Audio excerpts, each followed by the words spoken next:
I'd like to call the Town of Waterford Planning Commission meeting of August 5th, 2024, 5 o'clock p.m. to order. We will first stand for the please.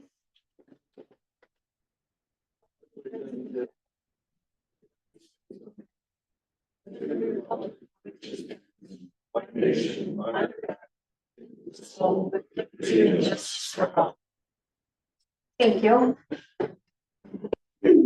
First, I'd like to ask for a motion to approve the July 8th 4 minutes as presented.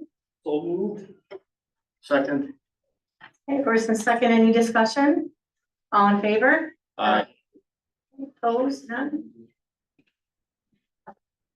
First we have is the pure permit for 5822 North River Bay Road. We have someone there for that. And please come forward.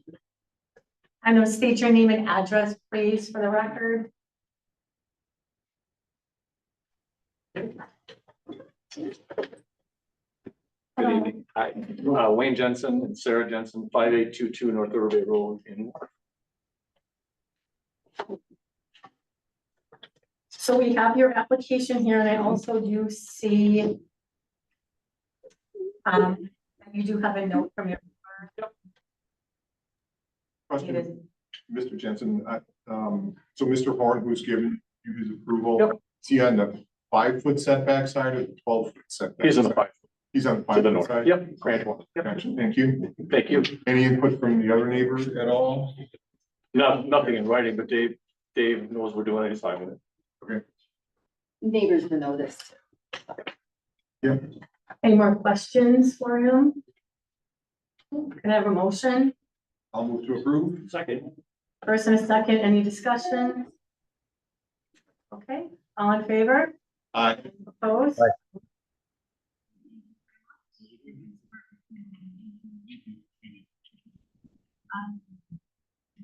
Next, 6824 Burma Road, Jason, request to allow to remain in its current location.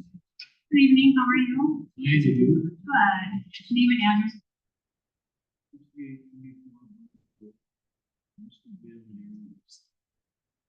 Speaking for me in a way because he knows more about the situation than I do. Okay. Between 91 and 93, they replaced the pier that was there since 1958. And made the new pier 5 feet shorter than the old pier. Been there since, from 90, Steve West. So it's been there for 30 plus years. So why are we coming forward with this? The neighbor next door, got in an altercation with the neighbor next to him on the other side. And had to move his people. And he just likes to do things that we think what to do. His way or the highway. Well, it's the highway. But it's been there forever. It's and it has a permit. It's not encroaching on his property at all. And looking at the aerial photo here, it looks like there's 2 piers in the property. Right. Which one are we talking? The one that's closer to shore, into the bay. And like I said, it was a wooden pier that was 45 feet long that was put in 58. And I replaced that for Steve Westfall in between 91 and 93 with a 40-foot, so 5 feet shorter.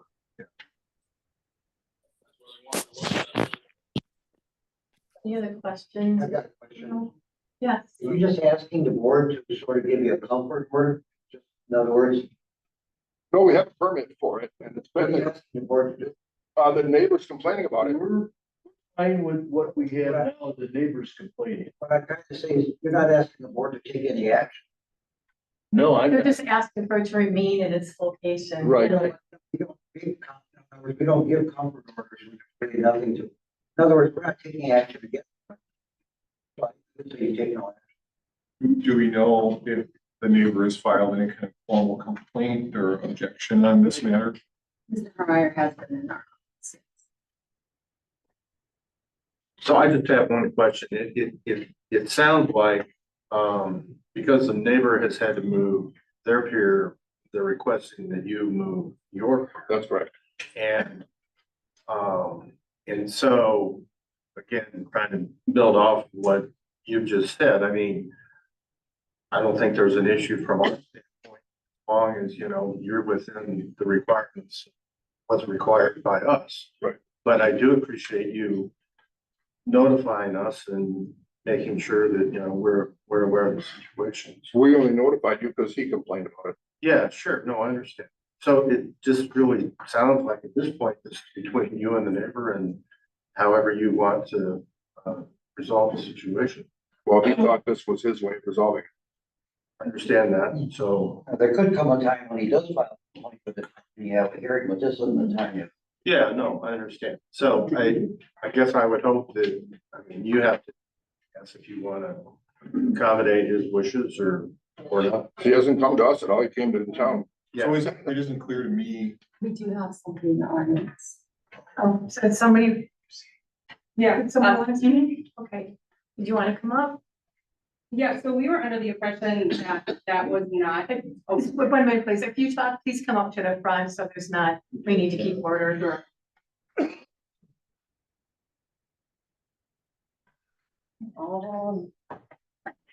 Jamie Todd, 6826 Farmer Road. We were under the impression that that second pier didn't have a permit. We've been to the office. We did move our pier over to straighten it out. Over to the north's request. So we straightened our pier out. And then I've been researching, unsure how those riparian rights are in that bay, since our property lines are straight and he has an angle, you know, it's a very odd shape. So when I've been doing my own research, it's unclear what the current legislation is on how you divide that line. Because it does make it very difficult for my dad and myself to access our boat launch, especially if there's just a little bit of wind. There's really no space there. And so those aerial photos, like we couldn't, even if we wanted to move our pier, say to the left, which we have the 10-foot clearance on each side technically, then it would definitely be in our way and we'd be unable to pull in. So we just wanted to make sure that there was a permit for that second one and also that it was on that. I think it's like a diagonal, but I'm not sure. Obviously, you guys are the experts on those riparian right lines into the water and the navigable waterways. It's hard for me to like research online and know the exact placement of it, but our property lines are straight. And then he's on an angle. So we wanted an expert opinion, and if that's how it's called, if that's the legal way, and we just kind of have to deal with it, however the wind blows for our boat, which isn't ideal, then we will, but we just wanted to make sure that that is all good and expected. You know, we have the access to our shoreline, all of it as we're supposed to. Okay. Thank you. Yeah. Any questions for her from? Well, yeah, I have a number of questions, but I want to go back to what Attorney Dubus suggested in terms of whether or not. It's been there for 3 years, you said? It's been there since 58. Yeah, so it's been there for 62 years. Yeah. It's the same place it was. It's the same place. It's 5 feet shorter. There's really no action to take. And there's a permit, and we have a permit for it. So Just for what it's worth, I'm not even sure what the complaint is. I don't either. Yeah, so that's, And there's no then- written complaint that I've seen. They came on the agenda for purposes of getting something that really we don't hand out, okay? In other words, it's okay, no, that type of situation. If there's a complaint here, somebody would have to have we'd have to have, you know, it would take a lot longer. okay, yeah, we just wanted clarification on those riparian rights into the navigable waterways, like depending on depth and stuff. Here's the problem, it's been there 50 years. We had to move our pier over to You nearer. You did. Yes, we had to get the permit. We had to go to the left. Do they have to move theirs? Who? Yeah. I don't know. That's what we came to see because of how that moved that. I don't know. I mean, but at this point, there's really nothing to do. If she wants to have a hearing on it, you can set a different time to, you know, that was gonna might take an hour. Yeah, I just didn't know if somebody here had more knowledge on what those, obviously 40 years, but we did, you know, the water had pushed the pier to the right, so then we straightened it out and it makes it difficult. So I just wanted to know those lines, and obviously somebody's a professional and knows the waterways and the legislation more than I do. Well, I guess. So if that's the next step of putting a formal complaint and someone can look into those, like, Well, lines, I guess I would characterize it this way. I mean, we're friendly, we like each other. It makes it really hard for me to get the vote in. And like, I just want.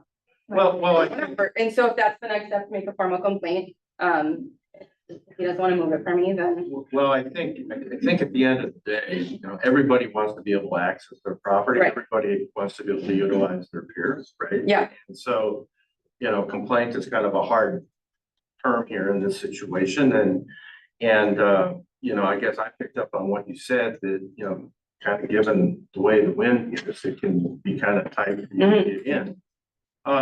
So again, I'm just offering my opinion, but you know, I think you need to, you know, kind of talk about what's possible and if it looks like some change needs to be made, right? Then get on the agenda and let's talk about what that change looks like, either from your standpoint or your standpoint or both. So, They thought we didn't have a permit for it, so that's what they're. yeah, no, I understand that. It sounds like you're really good neighbors and you really want to, you know, help each other. So, you know, I guess find that common ground. Yeah, I'm just interested in like Yeah. that navigation on a bay is very confusing. So, who's the expert at, like, who is the best person to ask on that? Well, this would be the group that you would Okay, for that, but I think that would be a different agenda better than what we're talking about. right Sure. here. thank you. Thank you. So maybe if you want to just, maybe we could try to talk together. We can come up with an maybe sit agreement. down and I'll see what we can come up with, put it on another agenda and, okay. Well, Mike, would it be another agenda or would it be a public? You know, do another general. Okay. If there's gonna be a hearing, and like I said, you know, you're talking the situation with that person there. Cause that, With whatever years, it's questionable whether anybody. Right. I know there was questions about it being registered, but after being pulling out all the, is how I did find it. So this is what happens if something don't work out. Okay. Yeah. I just wanted to make sure. Okay. So if you guys want to get together and talk and then get back to us. sounds good, thank you. Thank you. Thank you. We must get this matter. Thank you. Thank you. Okay, do we have, Lori Kramer? For the conditional use? Hi there. Could you state your name and address for the record, please? Lori Kramer, N7064 County Road 88, Burlington, Wisconsin. Okay. And we received your application. This is for the Iverson Building. Yep. Of Big Bend and North Place.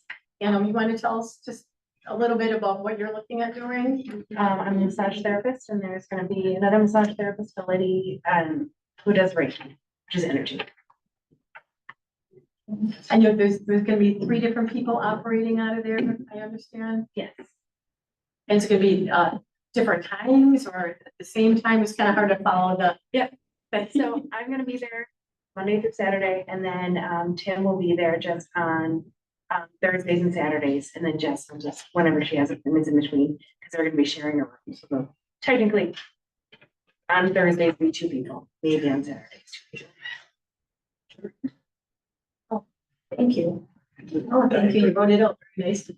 Mr. Kramer, can you, are there improvements that need to be made inside of the building in order for you to do what you want to do? No, not really. Informed in Supervisor Garkey, I know he spoke to the building inspector as well. They're only able to occupy, Supervisor Garkey, what can they occupy for 8006 Big Bend Road? Just When I spoke to Lee Gravel, just not for it. he said that you can only occupy the first floor. Yep. In the original stone part of the building, Yep. not the western addition.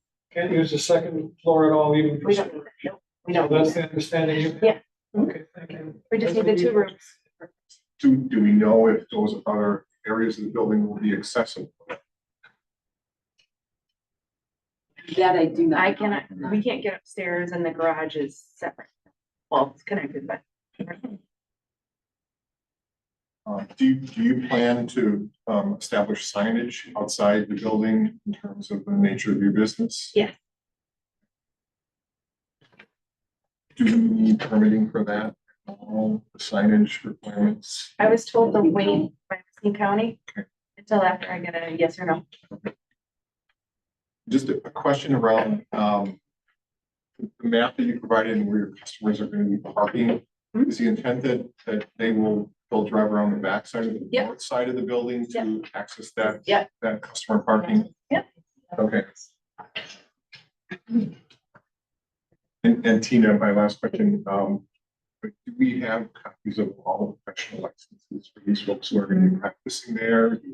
They're not required by the town, but I can imagine it's a conditional use permit, so I would imagine we could. And maybe Mike can correct me if I was wrong, but I believe that you could put that as a. We should have it in file with the application, I would think please. so. I did it for you, yeah. Not a problem. Any questions from any other?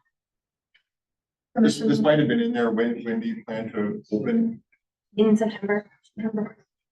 Well, I won't be until 17th, but Any other questions for her? Okay, can I have a motion? Yeah, I'll move to approve. And a second? Second. Okay, any more discussion? All in favor? Opposed? Aye.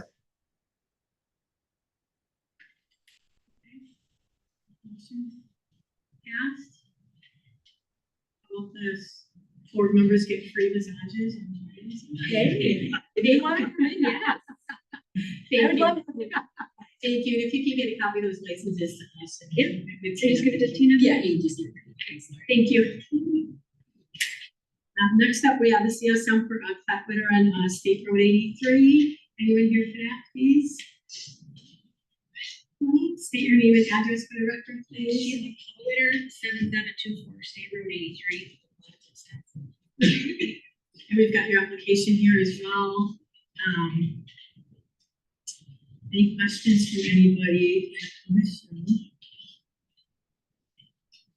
Yes, so Ms. Butler, I guess your application notes that lot 1 and lot 3 are currently for sale, is that correct? They're, well, technically not officially for sale yet, but we do have a buyer for one of them and not for the other. Yeah. Okay, so they're not on the market? No. It wasn't clear to me in terms of what you submitted, what was really the net of what you were looking for from this group. Is it essentially boiling down to you want that additional half-acre parcel from lot 3? Yes. Combined with lot 2, that's Yes. the net Yes. bottom line of what you're looking for Yes. with this. Yes. Okay, and is that portion of lot 3, is that there's a picture that includes the buildings on lot 3, is it that piece of lot 3 that you're looking to acquire and combine with lot 2? No, it's just a half acre. I'm not sure what direction, but it's a half acre. There's just grass area. There's no buildings whatsoever. I don't think we have a map that shows that. The sort of the before and after view of what this would entail. Yeah, I'm kind of really lay it out, right, because it kind of made one deal. How did you kind of figure out what the collaborators were doing based on acreage? I think it was. Lot 2 was originally 0.9 acres. Originally it was 1.13, but 2 or 3 years ago when they did the Highway 83 project, they took a quarter of an acre. Oh, okay, So here we- it says lot yeah. 2 was 0.9. Yeah, because we 72 lost it. acres. Yeah, originally back when we bought it 20 years ago, it was 1.3. But now it's, yeah. But the map shows it as being 1.49 now, so, That's when we get your approval. right, but this is what you're proposing. You're Yes. not gonna be taking any additional land from here, it's already shown as lot 2. And I think the confusion is that the commissioners don't have the previous map that shows it as. This is the after that we had. We got the app. We got the You after. have everything that she gave me. Yeah, I think is what confusion Oh, is. okay. I mean, we built the house 20-some years ago, 22. We have the, Yeah. Okay. And originally, my parents passed last year, so my mom's house we're gonna sell, and then her other property that she had, the other 15 acres, we're gonna sell as well. But we wanted the additional half acre for us in the middle lot too. Yes. Sorry. Thank you. Thanks. Any other questions from anyone on the commission? Can I have a motion? I'll second. Any more discussion? All in favor? Aye. Opposed? Aye. Motion carried.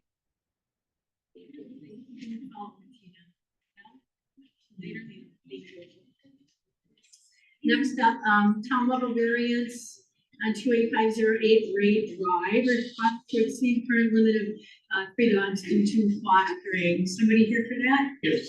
Hello, come forward, name and address for the record, please. Therese Khrushchevsky, 28508 Ray Drive. Kevin Kuzinski. Thank you. And I've got your, we all have your application, and I know I've talked to you before. But would you just want to kind of explain to the commission what you're looking at? Okay, so, we moved here from Oak Creek, because we wanted more land. We were all foster parents for, mastiff rescues and, a couple other sites. And right now we have 6 dogs. We have, 4 mastiffs and 2, Yorkie Poodles. If you look on a lot of sites, a lot of, mastiffs don't stay in the homes because people don't realize that they get over 200 pounds.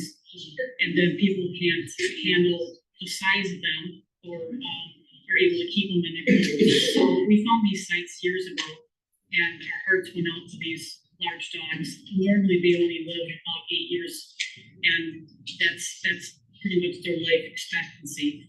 So we started rescuing these dogs because after about a year, a lot of dogs are being put out on these rescue sites because nobody wants them, because number one, they can't feed them because they eat a lot, and number two, they're so large, a lot of people don't want them in their homes. So we started, like I said, we started being on these sites and then we foster it. A lot of times we can't find people that want to keep them in their homes, so they've been becoming permanent dogs in our homes. So that's how we got the 4. We only had 2, and now we have 4. So we moved out to this area. We were hoping to get a variance on this, and we were hoping for a fancier permit, which we were told to Racine County as would happen. And then we found out it was only the city of Racine County. So, I don't mean to interrupt you, but for people, be as quiet as possible to afford her chance to speak to the board, please. so, we are still looking for to possibly foster our mastiffs. The 2 Yorkie Poodles we have, they're just our in-home dogs. But the mastiffs we still have on sites to see if somebody would want to adopt them. But like I said, with the size of them, their smallest one is about 140 pounds. They are, the youngest one is what, 6 years? 6 years old? The oldest is 9, then we have 6-year-old and 2 5-year-olds. So like I said, their life expectancy is normally 8, so we have probably 2 to 3 of them that are not going to be living past the next year or so. You can see signs of that because they have that things that sort. So why we're here is we just want to be able to get, I guess, a permit, if we can get the variance. Do we want to continue to get these dogs? I mean, if we can't get a variance, obviously we won't get as many as we have now. We'd love to get, 100 of them, like 101 Dalmatians, but that's obviously not going to happen. But we just love animals. We're a little bit of just about us. We are, we belong to Lions Club. We're Midwest Mastiff Rescue people. We give to the Humane Society, Defenders of the Wildlife, Audubon Society, Rescue for Yorkie Poodles, Sojourner House, which is homeless men and women, Goodwill Industries. We're just downright love animals and people. that's what we're here, just to kind of give you a little bit of all this. Since we've moved in, we've did a lot of improvements. It's put in, and it's actually a little smaller than our yard because of underground cables. Okay. And the outside perimeter is 5 feet, there's no dogs can get out, even, you know, up. And they're just big teddy bears. And half the time if people are walking on the road behind us, they don't have the energy to go park it if they wanted to. So they just kind of hang around the house, wherever we are there. And we're there if there is any barking or anything else we have a electronic ultrasonic sound thing that they hear that we can't, it doesn't hurt them other than puts them on alert, like, oh, I better be quiet. And, we just would like to continue helping a few of them out. Thank you, and I'm gonna ask if the commission has any questions, and then I'll turn it over because we do have some comments from neighbors. I would first like to state, I do appreciate you coming to us. There's probably a lot of people that wouldn't bother coming to us and ask, so I appreciate that. Anyone from the commission that has a question, for them, before we get into the other comments. Well, speaking for Maston, we've got friends of that. And your statement about the big tank is exactly right. They're like a big baby. Well, and the one thing we would say, we have 5-foot fences, but if we put paper towels down in rows, they would not pass the paper towels. We only did that for like dogs to come in our yard. That's the only reason we put the fence up, to not have our dog, you know, from other animals coming into our yard. That was the big reason for that. That said, what this did for me was surface the need for a conditional use thing regarding fostering dogs. So Ted, that was gonna be my question. Yeah. The way this is written, it's like we're applying for. That's what we applied for. You didn't have the fancier permit, so we applied for the kennel. But I don't know if we're far enough with our neighbors for that. Right now, we're using our garage. That's pretty much the master's home. We have air conditioning in it. Excuse me, anyone coming in, please come in as quietly as possible. These people have the right to be heard, okay? Total loser.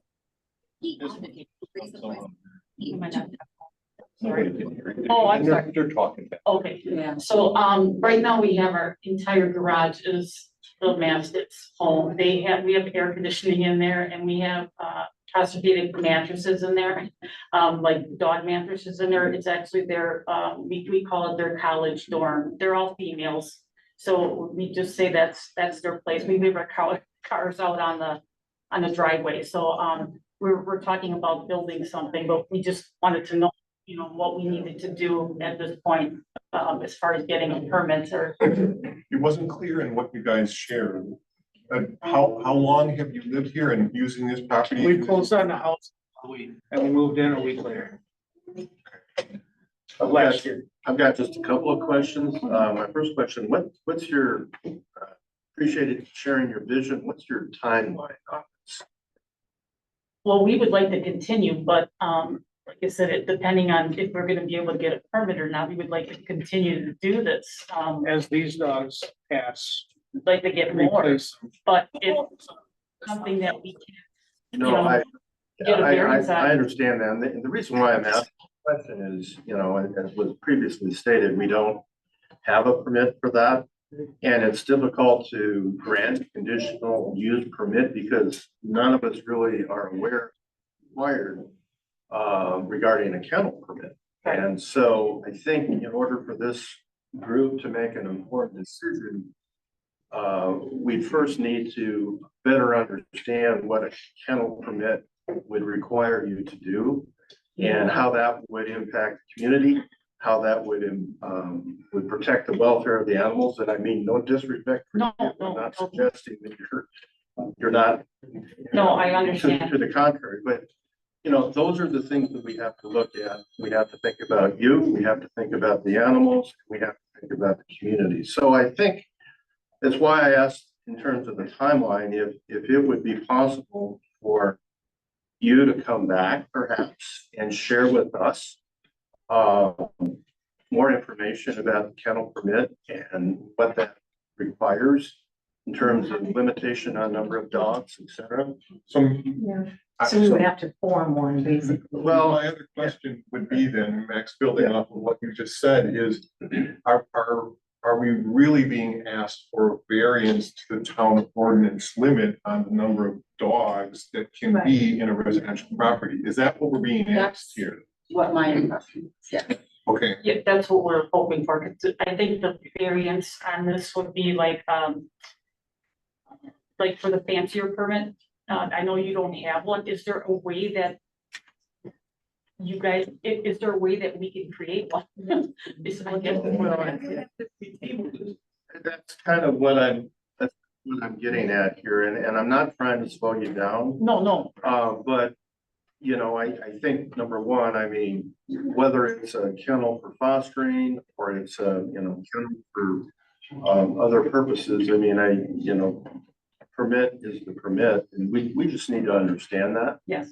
And then also understand, the impact regarding, community and think about precedent and all that, so. I had two other quick questions. Have there been any formal complaints from neighbors or anyone in the neighborhood about the situation? Which is of a couple of people that want to make comments, we will allow them to do that as well. Okay. My other quick question is, are your 6 dogs currently licensed dogs with the town of Waterford? Not with Waterford. It might still be under Oak Creek. Yes, under Oak Creeks, but we have them all vaccinated and things of that sort. So we'd have to I get would them. encourage you eventually to Yes, get dog licenses. yes. Are we going to be able to do 3 of them? Right, so that brings us back to that point, is that She there's did 3 send me dog limit. information for the 2. Okay. Yeah. Little ones, yeah. Anybody else from the commission? So we could look into that, table this, but for the purpose of people completing comment forms and do want to talk about that, I will allow them just to come up and talk about that, and then we'll take this up another time, okay? Thank you. Thank you. I will call James Schmidt, if he's here. Hello, sir. Hi. Name and address for the record, please. James Schmidt, 28502 Arrow Road. Thanks. I indicated a note that I had a question regarding the town is working on this. It's a change in zoning. So can you speak in the microphone? Is the town working on this as a change in zoning for this lot? Well, this is one thing, we don't have any type of kennel permit or anything, so that's something that we're gonna have to look I into. thought on the letter that was sent out, it indicated it was something about a change in zoning. No, we had nothing about Okay. something. The other question I had is I believe there's a homeowners association for the Raymar Lakes subdivision. And I think in that homeowners association, it has a bylaw regarding number of pets. And I would wonder if homeowners association has jurisdiction over this instead of the Yes, town. yes, you would be correct, so I would check into that as well. All right, well, I don't know how many dogs, but I've lived there for 30 some years. We all don't have many dogs. I don't mind pets. But when I have I don't think I should have a dog kennel in my neighborhood where they have sort of like a business. Thank you. Okay, thank you, sir. Mr. Kevin Krasuski? I don't know why I don't have that on. Shut that off, or? This woman, she just will not listen. Is it Kevin on the video? Good. Kevin Krasuski? Yeah, it's me. Oh, come forward. Oh, that's you guys. Okay. Therese? Okay, that's you. That's it then. All right, so thank you. We'll take that. I will move on to, actually number 8, the town level. Number 9, we have gone through the recodification process, and what we need to do as a commission is try to set a meeting for the changes in the land division, minor land division and subdivision ordinances as it relates to the codification. So preferably like late September, October. Mr. Lewis, do you have something to say for that? Why don't you settle both, to see which board has the rulemaking, okay, for the, with respect to the codification itself, that's the town board, okay? Planning commission might have some input on the minor plan division. My suggestion is the October meeting. That's what I said, that's what I sent the little correspondence up, so I would suggest, yeah. Okay. So send on planning board and town board. You know, you have copies, you don't know. Yeah. We'll just send out an email, so we can set a meeting for that. Do it, before planning in town board in October. You want to do it before planning and town board in October? Yeah, I mean, even before planning, it shouldn't take real long, and this will give the board, another couple months to look at it, on when they need it, but taxpayers don't want to look at it.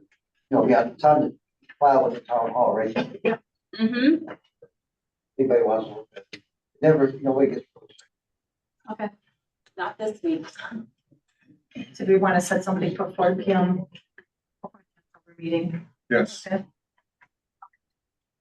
I'll work with the clerk. Yeah, okay. And Tina will have it available to look at. Okay, so no more correspondence or public comments that I have up here. Any more forthcoming events, anyone? I want to note one, Harry. You know that I'm a member of the working group that's working in the cooperative boundary agreement between the town and the village. That group has been committed to open, transparent communication with the community from the get-go.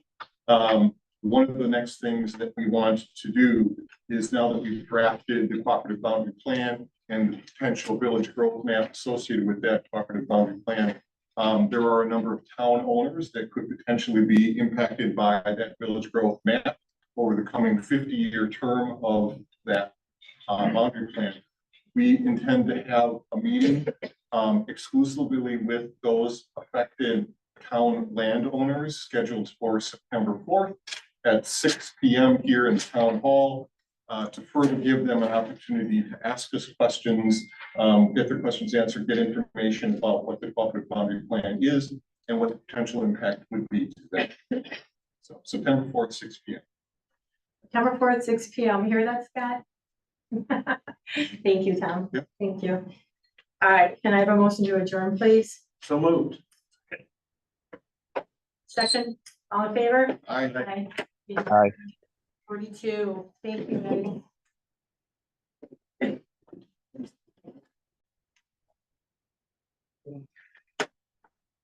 Let's call this meeting in town board, Waterford, to order August 5th, 2024, 5:50 p.m. Please all stand for the Pledge of Allegiance.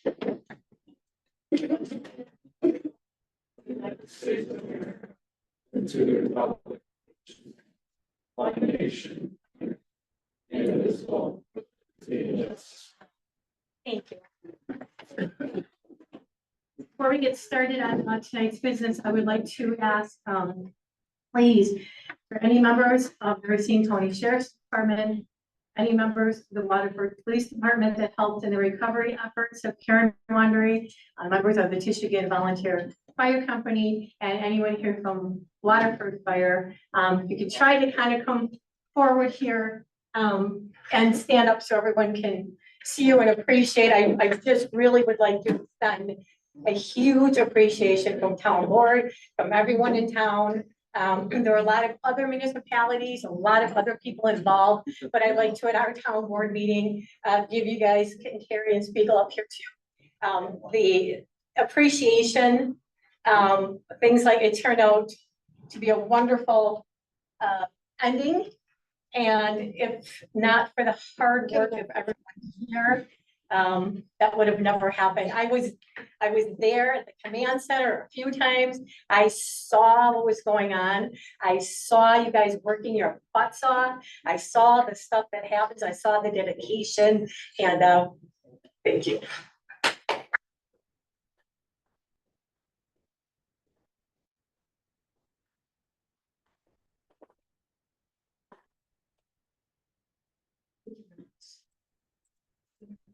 Okay, I'm gonna go into, the approval of the town board minutes dated June 8th as printed, please. I'll move to approve the minutes as printed for. I'll second that motion. Any discussion? All in favor? Motion carried. Approval to pay claims, is presented in the treasurer report. I'll read the treasurer report. As of August 1st, general tax checking, 82,390.53. General operating money market, 619,349.19. Reserve funds, 1,528,512.06. And undesignated ARPA recovery funds, 172,870.11. And what I just want to point out, just so we know, on the back page of this, we just really need to be mindful. We're looking at overtime wages in the PD. At this time last year, we were at 10,000 and now we're at 29. That's just something for us to be mindful of. Can I have a motion for that, please? Also move to accept the treasurer's report as printed. I'll second that motion. Any discussion? All in favor? Aye. Opposed? None. Motion carried. What I'd like to do is move up. I'm sorry, Yes. that report and the claims? Yes. Okay. What I'd like to do is move, in the interest of some people being here who need to go. Number 8 under new business, we have 8C and 8D that we are going to move up right now before the department and committee reports. So can I have a motion to do that, please? We'll move those items up next on the agenda. Second. Okay. First and second, any discussion? All in favor? Aye. Opposed? So, under new business, under 8C, we have discussion of possible action related to requests from the PD, for MOUs, memorandum of understanding. The first one we'll talk about is a temporary vacation carryover. And would anyone like to have any questions or open discussion on that? Is the still house here? I'm sorry? Is the still house here? You said, oh, we doing The an vacation, yeah. Yep, so this is 8C, so we'll go to temporary vacation carry over. Any discussion from the board? Could we change it to carry those days over to the June 30th of the following calendar year rather than cashing them out? Until June 30th? For the following calendar year.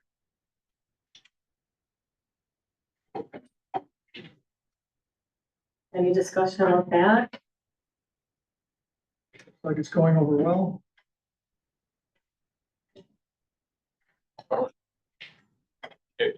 There would have to be an agreement reached with the police Yeah. union, but. Yeah, we could submit that. Yeah. We're trying to control the budget a little bit. I think the less cash outs we can have, the better. Sure. But my question is, even if we ratify this, we can start looking at another one in September. Based on, or not September, October, November to do it. I mean, I hate to carry over more stuff, at least know where we're at, so that we see things get solved sooner than later. Would you speak into the mic? Sorry. Apologize, that, I can't move anymore. Can you hear me? Yep. Okay. This term, according to what I got received, was met with our rep here. Ryan, you were there too, right? For this MOU here? Yes. No, I've not seen this MOU. This was passed by the police department. There was no negotiations. This was their There's no profit. negotiation. This was their profit. Okay. Thank you. That clarifies. So if you would like to change it to June 30th, we would go back to the unions. Any more discussion on that? Can I have a motion? So this would be for the vacation carryover? Okay. Can I have a motion on that vacation carryover? Okay, well, I'll move to modify the vacation carryover to state that instead of cashing out on the vacation days, they can carry them over to be used by June 30th of the following calendar year. Can I have a second?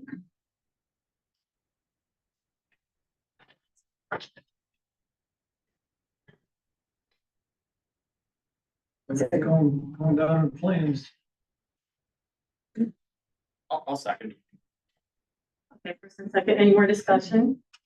So one of the issues that we are facing and is where this MOU is coming from is that the current contract only allows them to be paid out for 5 days. And in the same breath, we don't want to deny vacation to cover shifts. And then face the possibility of a grievance because we are denying them vacation and then not paying them for the vacation that we denied them the opportunity to take. So this was a solution to that. Dale's suggestion is another possible solution. This one is ratifiable today as presented, going with the addendum or the modification. It needs to go back to the WPPA. Any more discussion? Yeah, excuse me. I'm okay with they presented it. They don't wanna keep kicking the can farther down the road. And I mean, whatever we do, they're covering all the shifts. They're doing what they need to do. I mean, they came to us. I think this is reasonable. We'll watch it. We can get monthly reports to see where it's at. I don't see a problem honoring what they presented to us. It's a temporary MOU. In the end of the year. What's the maximum number of vacation days that could be carried over? Could be 25, 30 days? I don't think they currently can carry over any. Right. They can get paid out for 5 at the end of the year, but there's currently no carryover. But if we strike the maximum of 5, they could be cashed out for 25 days. Whatever was remaining, correct? Yeah, so I think there should still be a limit on the number of days. That's it. We get a monthly report. Yeah. Okay. You have 4.5 months left of the year. Okay. We're gonna have some. I'd say a maximum of 30 days. They have nothing in here, but. Like I said, this would have been good to see prior to next meeting. We could have went back to the union, but we don't have that option now. Oh, that's part of the package. Yeah. Okay, so we have a first and a second. I'm gonna ask for a vote, all in favor? Aye. Opposed? Okay, thank you, that motion is carried. Did carry? Next we've got the temporary, Oh, did that other motion do? I wasn't sure if Supervisor Linder was for discussion purposes only with that motion, so, No, it's for the vote. okay. I said yes. I said yes. I said yes. Just to be clear, that means it's going back to the WPPA for the Yes. discussion with the mod. For June 30th. Okay. Next is a temporary comp time cap limit, MOU for that. Again, it just stems from the same issues that we're having. Any discussion on that? Well, this was part of our negotiation last year with them and, with quite a bit of discussion on this when we finally ended up with 80 days, going back up to 240. I have a problem with that. I understand there's some extenuating circumstances this time, but Yeah, I mean, I do know that I have an officer that came to me and said, she's getting too much overtime, which doesn't sound like a problem, but it is, because it's putting that person in a different tax bracket. So I do understand that. But this makes it kind of difficult, especially on the clerical end, to deal with as well. Anybody else have any discussion on that? Comp time carried forward on the books is nothing but a town liability.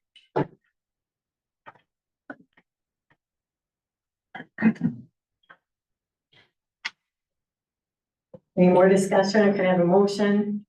I will move to decline this offer for the circuit time law. A first and a second, any more discussion? All in favor? Aye. Opposed? Opposed.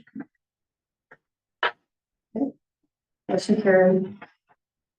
Third of the forced overtime assignments, we got a chance to look at that. Again, all these things is just coming from the same issue. Any discussion on this?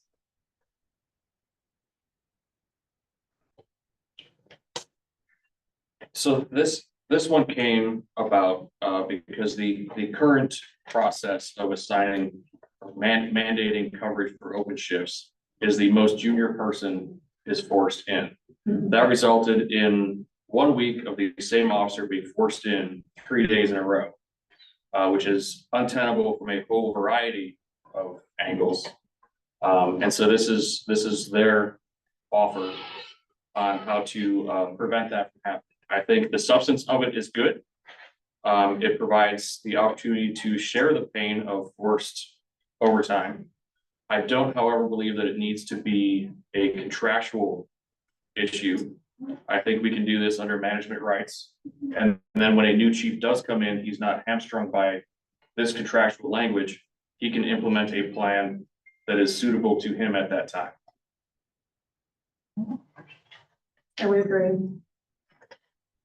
So are you making a motion? I will make a motion to implement the substance of this as a policy going forward, to be implemented by in the short term, the sheriff's department, and deny this as a contractual. Can I have a second on that? I'll second that. Okay, any discussion? I think there's just still a little, even though we're not doing this, this is a little unclear. It doesn't really say that we're gonna start with the least senior person. I think it's understood, but I don't know that it's really clearly written in here. It says the most senior officer at the bottom that will be utilized for an assignment. Assignment of the forced overtime, the officer will be moved to the bottom of the list.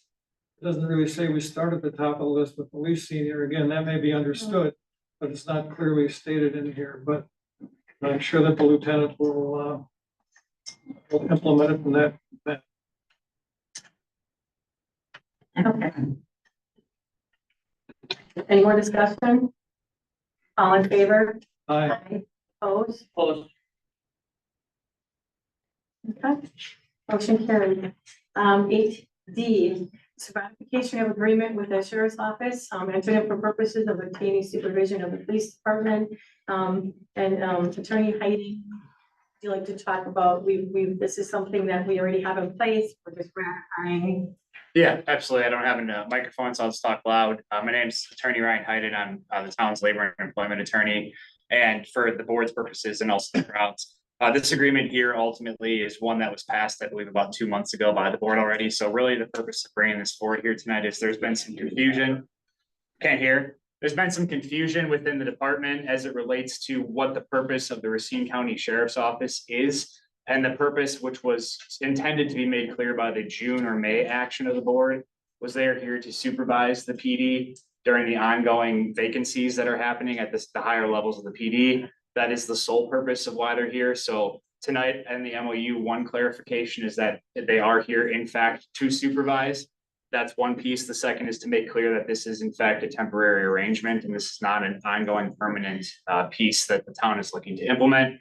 So really, this is just a ratification of an agreement that's already in place and has been operating for 2 or so months. But we know there's some confusion in the PD, therefore probably some in the community. And the town board felt it important to bring it back before it tonight and clarify this piece. So that's the purpose of this action here tonight. Thank you. You bet. Okay, so can I have a motion on this? Well, first, I'd also like to mention, under number 4, the parties, however, may terminate this agreement immediately upon written notice to the other party of its intent to terminate. So we can terminate this anytime. It's not enforced for a year. Correct. Motion to accept the ratify the ratification agreement. Okay. Thank you. Second, I'll second that motion. any more discussion? All in favor? Aye. Opposed? Opposed. Motion carried. Okay, now we're gonna move back up to department and committee reports, and Mr. Tom M., are you still here? Would you like to come up to the microphone, please? And we're just gonna let him talk about the small committee for a little bit while everybody's here. Good evening, board. Tom Rechkowski, Town of Waterford Planning Commission. Just wanted to provide a brief update on the cooperative boundary plan work that continues to go on. Supervisor Gerke, Supervisor Schwartz, myself, Village President Don Hewson, and Trustee Adam Jaski are the working group. We were last here at the beginning of July to give you an update on the progress. Since then, we continue to meet, and some of the highlights of that work have been that we have re-engaged with the Wisconsin Department of Administration, our representative Eric Schmidtke, that we're working with out there. As we're moving this work forward, we want to make sure that we are in line with the state's processes and that we fully understand the state's standards for these kinds of agreements. And Mr. Schmidtke was very good at providing us details on that. We've also taken the draft cooperative boundary plan that we built over the last many months, and that has now been moved forward to Attorney Stan Riffle to convert into the actual formal legal document that we're going to ultimately bring to the town board and the village board for a vote. So that work is going on. We're expecting to see that within the coming days. Also, we, as I mentioned, the Planning Commission on September 4th at 6 p.m. here in the town hall, we're going to be putting an invite out to Town of Waterford landowners who could potentially be impacted by the village growth map that's drafted within the cooperative boundary plan. We want to continue our openness and transparency with the community on that. And we specifically are very interested in working with these landowners to ensure that their questions are being answered, that they have the information that they need, the facts. As we've learned throughout this process, it's very important that people really understand the facts of what this is, how it works, how annexation works, and anything else associated with the other elements of the cooperative boundary plan. So that work is going on. The letter invitations will be going out to those landowners within the next week. And again, the meeting will be scheduled for September 4th. After that, once we get the draft of the agreement back from Attorney Riffle, we'll be reviewing it again, working through any questions that we have around that. We remain committed to the timeline of this working group to finish its work and bring its recommendations forward to the boards for a vote and ultimately to the state of Wisconsin for their review and approval by the end of the year. There is a waiting period. There is a public hearing that will actually happen as part of this process. That will probably extend into late this year, early next, depending on how quickly we can move through this. But based on what we've learned from other cooperative boundary plans that we've seen and reviewed that have been approved by the state in other areas of Wisconsin, we're moving expeditiously and diligently, and we've gotten that positive feedback from the DOA. They've been very impressed with, they said they were very impressed with the work that we've done.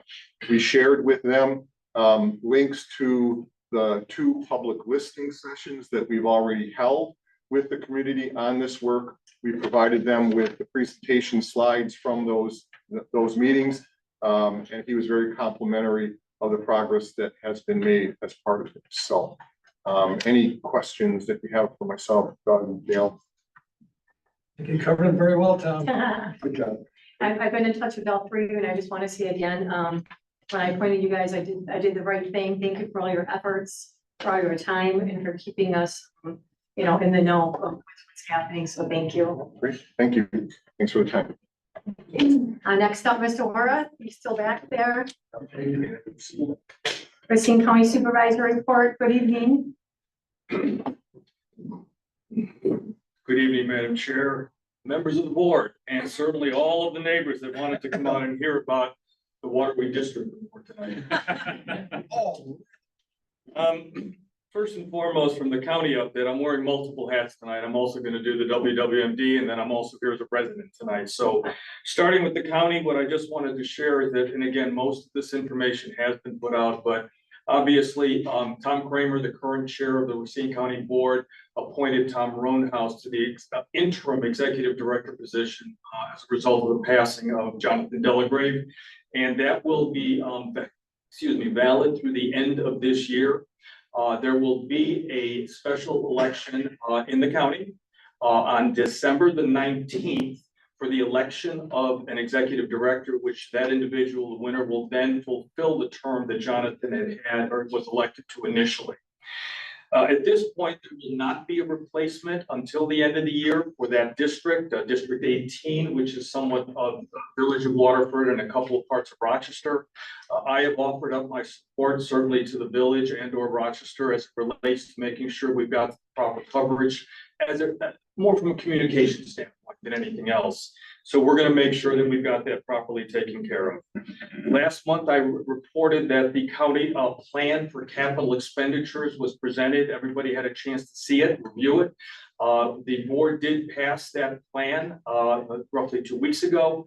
So all of those actions will be put in motion going forward. That includes things like the communication center, the public safety, the mental health building, the Reef Point work, the ice arena, and so on and so forth. So I just wanted to let everyone know that that has in fact been approved and will be moving forward. I would be remiss if on behalf of the county, I didn't also acknowledge the results of what happened last week and Karen Wandry's disappearance. I would tell you that I had the opportunity to go over and personally speak yesterday morning with her partner of over 35 years. Just call him Fritz. That's all he wants to be known by. And I will tell you that Fritz is, he's broken up, as everyone can imagine. So everyone knows Karen is physically doing fine, improving. However, Karen will probably not be coming home. She'll be going into a memory care facility because that's the best thing for Karen as it relates to making sure she's being properly taken care of. I spent almost an hour with Fritz, and then I talked to his daughter Cindy, and we're going to be helping them with some information that they've asked for. But I did send a letter off to Chairman Roanhouse and Executive Director, Chairman Kramer and Executive Director Roanhouse for purposes of acknowledging, and I'd be remiss if I didn't say that the Herculean effort that was put in by Racine County and certainly by the town, the village, and all of the surrounding municipalities was nothing short of amazing. We had Kenosha, we had Walworth, we had Waukesha, obviously Racine, the police departments, certainly, and Chief Miller's here tonight. I think he's still there. Maybe he's not. Yeah. Okay, Chief Miller was intricately involved. Certainly the Waterford Police. And Don, I'm sorry, I didn't know who to acknowledge for Waterford, so I didn't include the name, but I definitely wanted to make sure Waterford also got the proper attention. Tonight you have some representatives of Racine County Sheriff Department. Captain Madrigal is here, Lieutenant Spiegel is here. Those individuals were throughout the entire process. I spent most of the day on Wednesday trying to just, one, not get in anybody's way. Two, be available as a resource to communicate in the event it was necessary and it would help. And what ended up happening with her ultimately being found is nothing short of a miracle. And with that having been said, I just had to make sure that tonight we gave proper credit from the county's perspective for all of the support, not just within Racine, but certainly the other communities that surround it. So I know, Terry, you got a copy of the letter that I sent out to everybody. I just wanted to make sure that was getting properly acknowledged as well. Cross your fingers for Karen and her transition.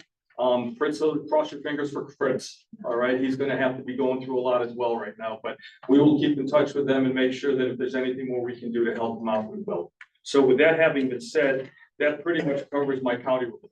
Thank you. Would you like to stay up there to do WWMD? I was hoping you'd ask that. Okay, real quickly. Oh, I'm sorry, excuse me, Dale. I have one question. The county is getting their budget going pretty quick, right? One item I'd like to have you try to keep an eye on. Last year, we were supposed to get, I think, $30,000 from the county budget to do 2050 update on our land use plan, along with other municipalities in the county. And we were told that it would be in the budget this year for sure to implement in 2025 to begin up those updates. So if you could keep an eye out on that for us, I'd really appreciate it to make sure that money stays in the budget. Last year it got redirected somewhere else. So That's kind of an important thing for the town of Waterford. As a result of our discussion 3 months ago on that very topic, I have made sure that it was getting the proper attention, that it was being incorporated. So at this point, knock on wood, I think it is all set to go, but I'll make sure I keep my eyes open as well. I appreciate that. Thank you very Well, much. for the community, for sure, no question about it. WWMD? WWMD, very quickly, I will tell you that we have seen some additional challenges with some mid-season sprouting of some of the vegetation, or the weeds, as we love to call them. We have gone ahead and done additional treatment. We did call in. One of the areas was that we went into Waterford Woods with an additional spray treatment because we can't get the cutter in that area. We also went into Buena, we went into Island View, and we have also gone into a couple of the other smaller areas where, once again, the cutter couldn't get, so we did some treatments with the chemical treatment process. Our cutters will probably be on the waterway for another 2 weeks, potentially a third. I will tell you, we have had a problem with one of the cutters. There was a problem with the hydraulic fluid on it. Long story, one of the hoses broke, but then there was a pump problem. And so we're in the process of getting that repaired right now before we end up trying to take them off, because we want to make sure it's fixed this year so we can test it out this year, so we don't go into next year with a piece of equipment that may be in need of attention. So we're in the process of taking care of that right now. I would tell you that we're also taking a look, because one of those cutters is off the water, potentially increasing the number of hours that we're actually operating the other cutter. That way we'll try to help offset some of what's not getting done in some of these areas that we find are starting to get some additional growth going on. The dredging status regarding the quarry, we received information back from the engineering firm regarding the pre-screen process, or the review of the quarry, that it would not be feasible for us to be able to use directly offloaded spoils into the quarry or hydraulically loaded. As a result, the quarry is not going to be an issue. We're looking at other options to use it regarding what's called geotubes and the ability to be able to stack them in there, because that way it won't be just getting literally poured in there and allowed to sit there, and then over the time it would end up becoming a part of the soil, which is not being permitted. There's a whole series of reasons behind the issue with the quarry, having to do with ground wells, having to do with proximity to the actual waterway itself, and so on. I don't think I want to get into all that tonight. There's plenty of information we're putting out. Grant Horn, who I know Grant's with us this evening even, in charge of our ESR group, heading this up, is actually drafted a very informative piece that we're going to be putting on the website and going through a direct mailing to everybody here probably in the next week or so, just to give an update. We're looking at other options. We're continuing to stay focused on it, but the key is we got to get 150,000 cubic yards worth of offloading locations for us to be able to move the project forward. And that's what all of our efforts are going against right now. So from the dredging standpoint, that pretty much covers it. And you all received Terry, you got the dam level report, excuse me. And so you know that we've been benefiting from this year's amount of rainfall. So from that standpoint, the water levels have not been an issue, but I've been very pleased to see how the county has been managing the actual dam levels directly, even though we've had a lot of extra rain. So we're seeing some positive movement, and hopefully our interaction and our involvement with that has really helped the water levels, which in fact, this year, knock on wood, have been pretty reasonable. Happy to answer any questions on the waterway. Thank you for your time. Now I'll put my other hat on as a resident. Thank you. Next up, department reports, police department report, Lieutenant Spiegel.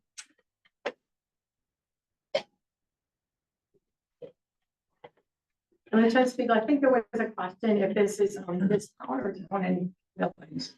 Just town. So yeah, so I'll be going over some of the activities and stats from July in the town. So as Terry said, yeah, this is just town, none of the village activities. So number of traffic calls, 67, citations issued, 63, warnings issued, 13, ordinance violations, 9, number of in custody arrests, 2, number of DA recs, 5. So that's, for anyone that doesn't know, it's an arrest where we submitted paperwork but didn't actually physically take the person into custody. Number of warrants cleared, 0, number of truancy arrests, 0.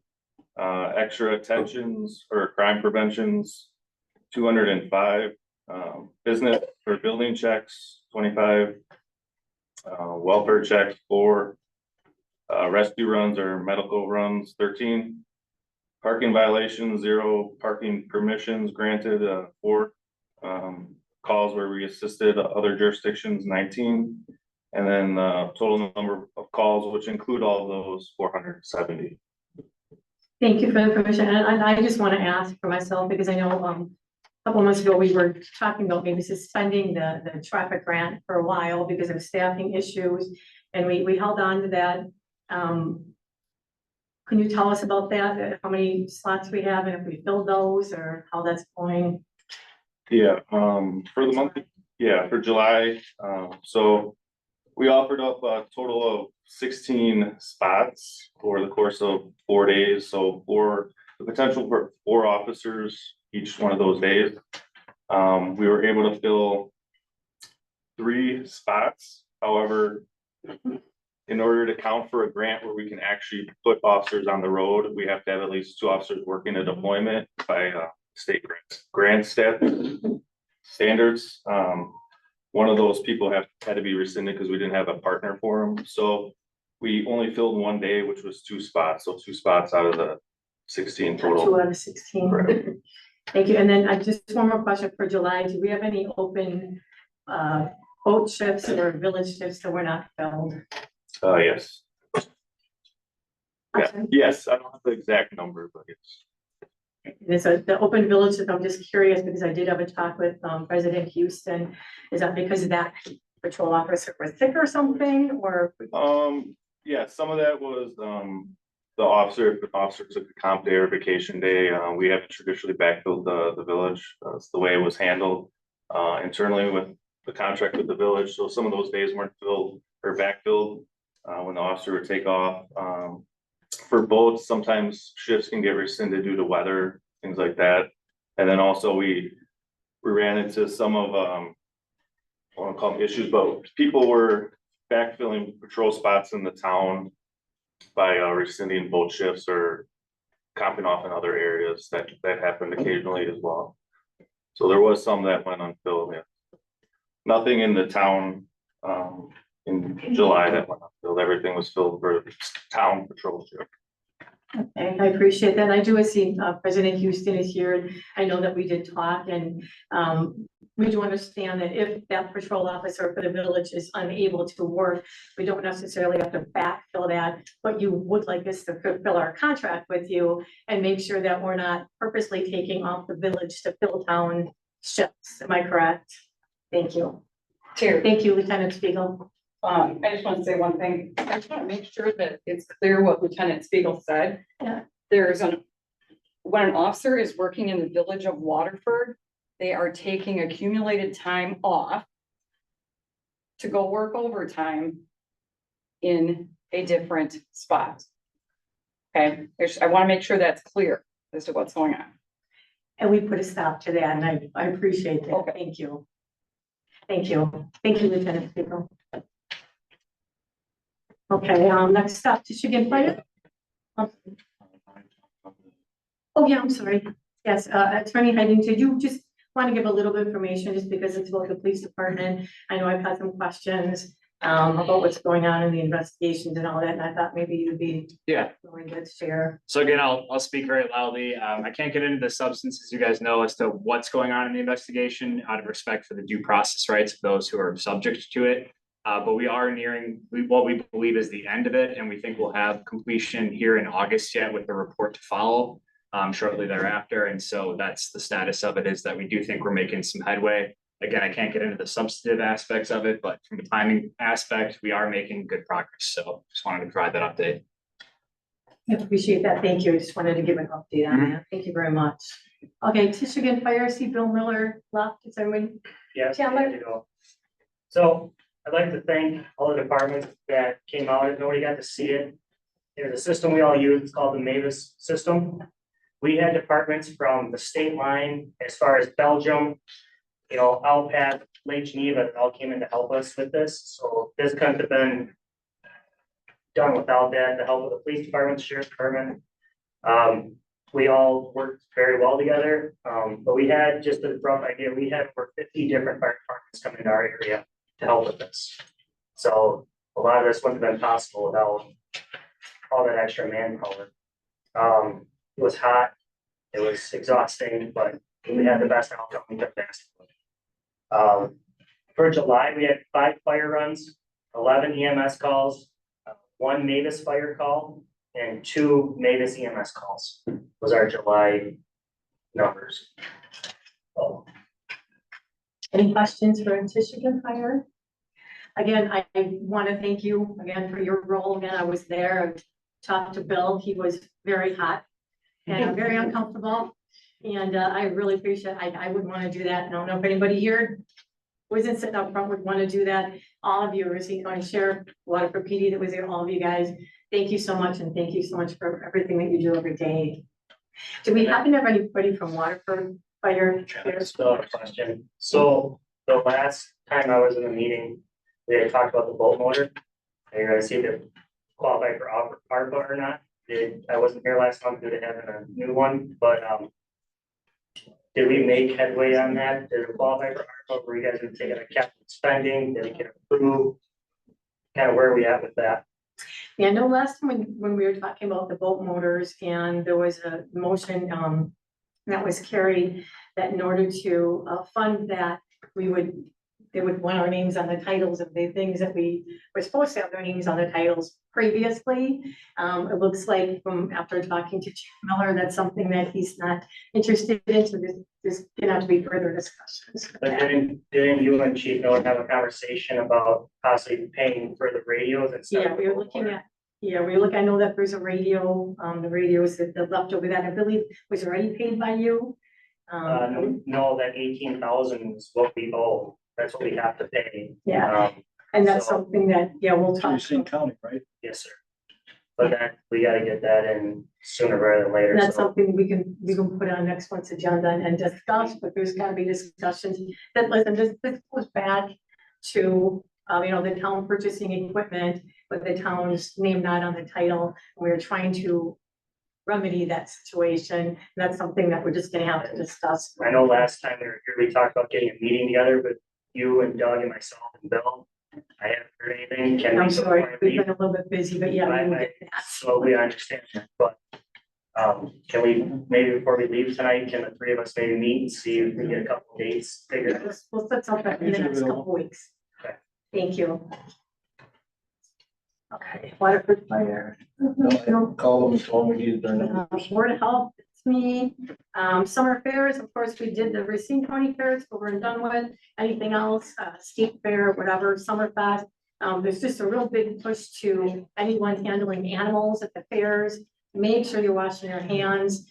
There's a H5N1 going around with dairy, with birds, especially the little ones. I know my grandson likes to put his mouth on the fence when he's petting, just, make sure you stay clean and be wary of that.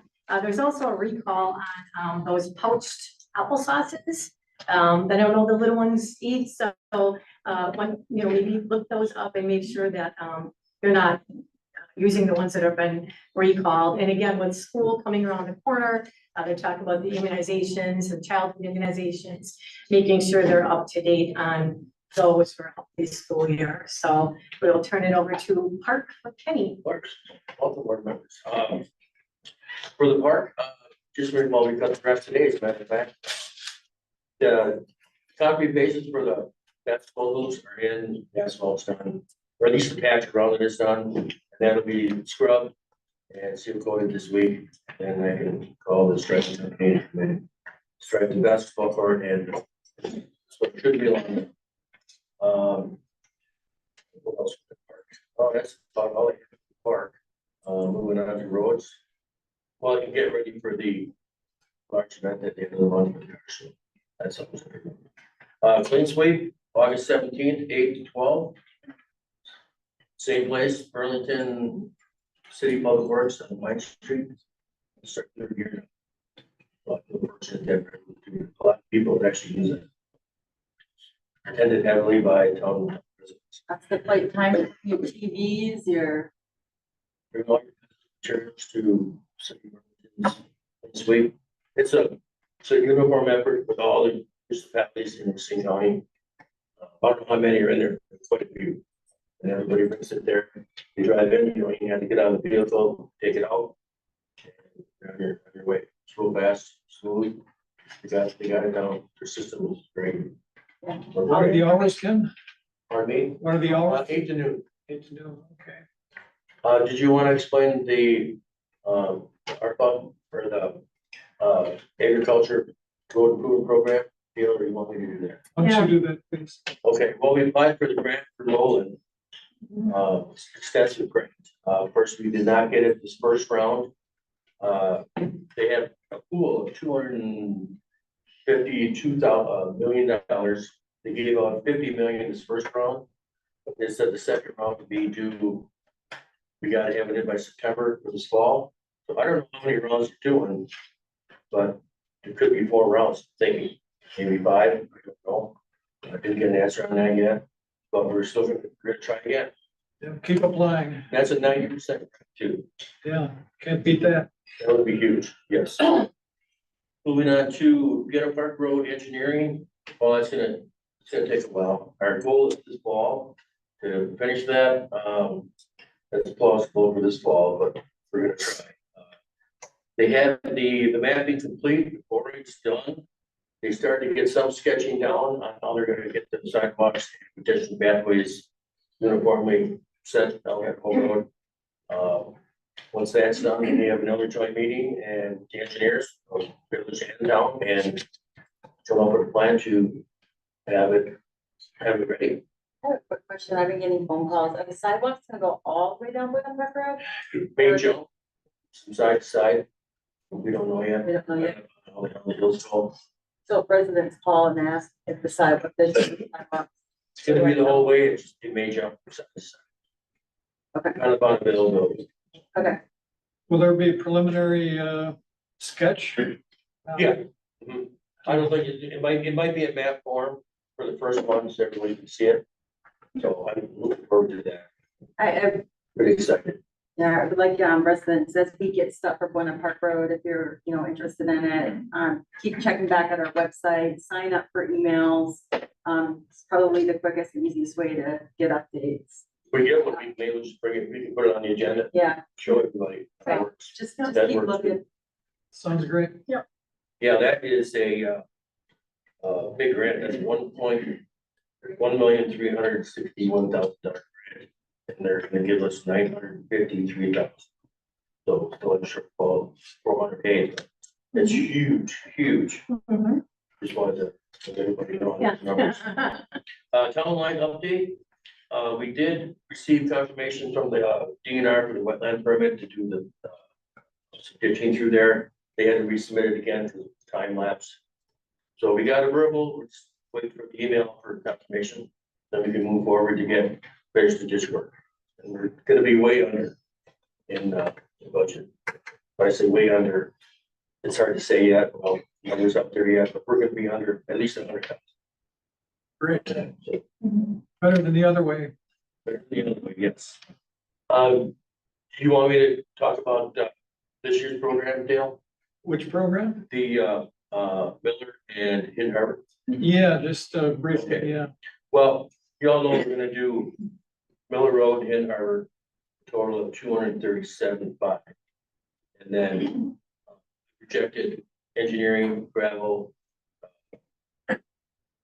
trucking, I'm under $9,000. We still have a surplus of 22. Just follow the math. We have extras on the Hidden Harbor project regarding culverts and the driveway cutoffs. So long story short, we're gonna be short $22,032 for that project. I took 8,500 out of my culvert expenditures for that. So I got 2 bids to do the culverts, one at 41,000 and one at 45. That falls in with these numbers. And all done and said, I can be ahead on my other projects in my budget. I just have to allocate those numbers to the treasurer, and that will come out of my expenses, inside road work. So fuel, miscellaneous, and potential work. So I will be, will be, You'll be able to keep it within your budget. yes, hopefully. Yeah, hopefully I'll get there, yes. Can I also ask on the resident call about if there's any plans to resurface Kramer from 164 to Loomis? The little piece. Yeah. No, okay, I just Not want. anytime soon. Okay. Loomis, potentially. From Kramer to 164. We'll call on that today. Yeah, that's 180. Just that. But that road is one of our worst, so that probably will be It's on on the our top of the list It's on the radar. in the future. Yeah, but I feel real good that we're gonna get Miller Road to Harvard done. Oh, and there's an interesting thing on that segment of road. Don Houston, our village president, noticed that part of that road is county owned. So we've got to really check the GIS maps. What road? Loomis? Loomis. Oh, Loomis from Yeah. Kramer to 164. Believe it or not, Yes, sir. it's kind of shaped like Gumby. Yeah, so I'm not trying to get anything done with it. Well, if they own it, we gotta have communication with, right? And maybe they'll fix it. Or kick it. I guess so. I like to see those. Lines. Yeah, yeah, it's an interesting You have that? piece. Not I'm on- sure we no. can find the Okay. GIS. All I right, think that's where President Houston. that's all I have. Any questions? for Anything me? else? Yeah, how much striping did we do and how much did that cost? Well, we did it all this year. Yes. And we didn't do any last year. Town line separate, bill. I did get my first bill. I didn't bring it, I didn't think I needed it, but, I'm hoping to be right around the 15,000 mark. Okay, so we'll be within budget on that then. I hope so.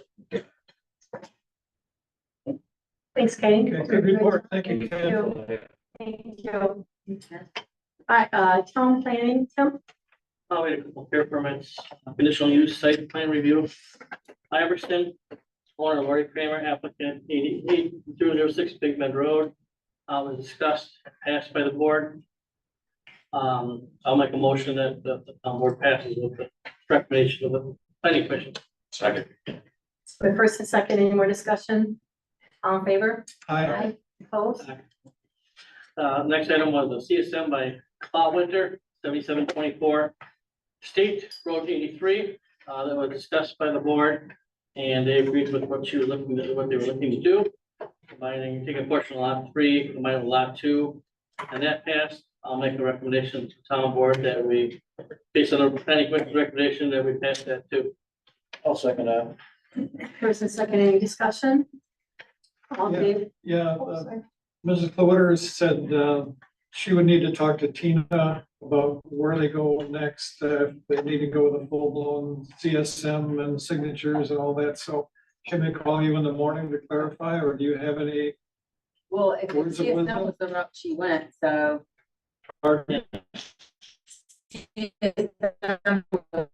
The route she went, so we'll have to have Kathy sign it. Yeah, I just, You wanted to make sure. The land within the family. Yeah. Everyone's taking here and there. No, it's better that you did it that way. Yeah. So when, do you have the original? Because I wouldn't. And once I get that original from you. Yeah. I'll have Terry sign it, I'll sign it, and then you'll go. and Okay, record it. yeah, drop it off probably this week. Oh, yeah. Mhm. Okay, and then does that go to the Racine County then, and they? It does, but you can go to the city of Burlington Oh. and they have a courier that runs, and I think it's like $30. Yeah. Okay, and then, because I think we're all just getting parcel IDs. Yeah, that'll So I paid come. for parcel, which is 30 and one. Good question. I'll have to maybe check or give you the number for Kim. We'll get that. Okay, Okay, great, that's it. all right, thank you. So we had a first and a second, any more discussion? All in favor? Aye. Opposed? And another item, town level variance, let's keep 28-580 Ray requested to exceed current limit of 3 dogs due to fostering. That was tabled. So nothing happened there. Thank you. That's it for planning. Thank you. All right, we're going on to a whole business.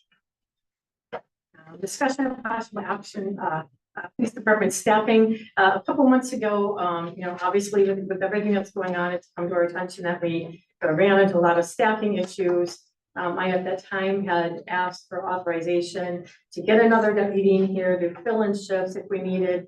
At that time, we were asked, or we were told that there were about 13 people that were lined up for LTE positions. So I gave that officer a few days to get those names to me, and we ended up with 2 names, both who currently already work at the police department. And the only thing that would change is that they would be working in a different capacity and making more money. So that didn't make any sense. So we went back to the drawing table and came back. I again asked for authorization. Again, my main concern is just public safety and filling the shifts. At that time, we were asked to open up and hire another temporary part-time officer. Well, in that process, we had come to find out that we don't have a field training process that we would need to be able to field train that officer. So we're kind of in this situation right now. So that's, we wanted to discuss the staffing issues and, just take things into consideration. So anyone who would like to start discussing that, go right ahead.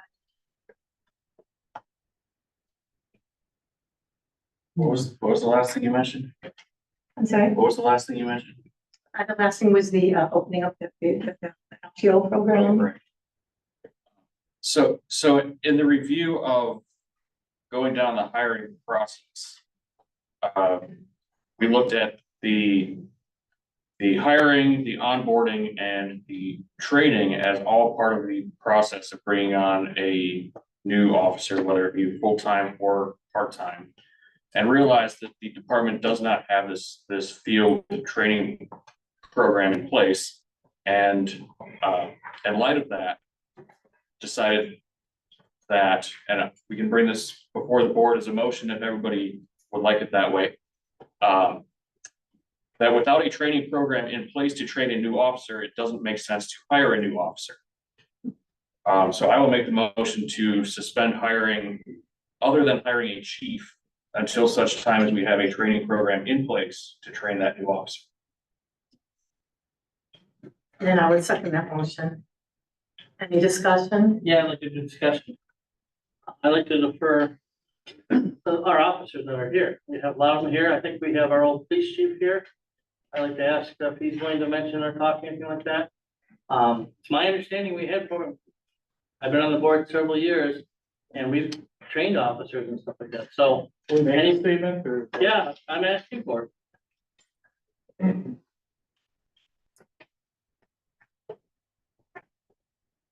My name's Officer Nate Schweitzer, the Union Steward, and we've been discussing this. We did not have a robust FTO program. That's absolutely true. When it was brought up to us that was a concern, or I would say an obstacle to hiring, we brought up that we were going to work on our FTO program and our FTO manual. That was step 1. We have done that. The first part of the manual we did show Lieutenant Spiegel, and he said, "This looks okay, but you got to add a lot more." So we went back to the drawing board. We added our standard operating procedures, which is something that was mentioned. He hasn't signed off on it. I'm not putting him under there, but we're just saying that we are listening to his suggestions. We peer reviewed our SOPs. We put a lot of those together. We also reached out to the State Field Training Officer Association. They have their annual meeting, I believe September 8th, early September.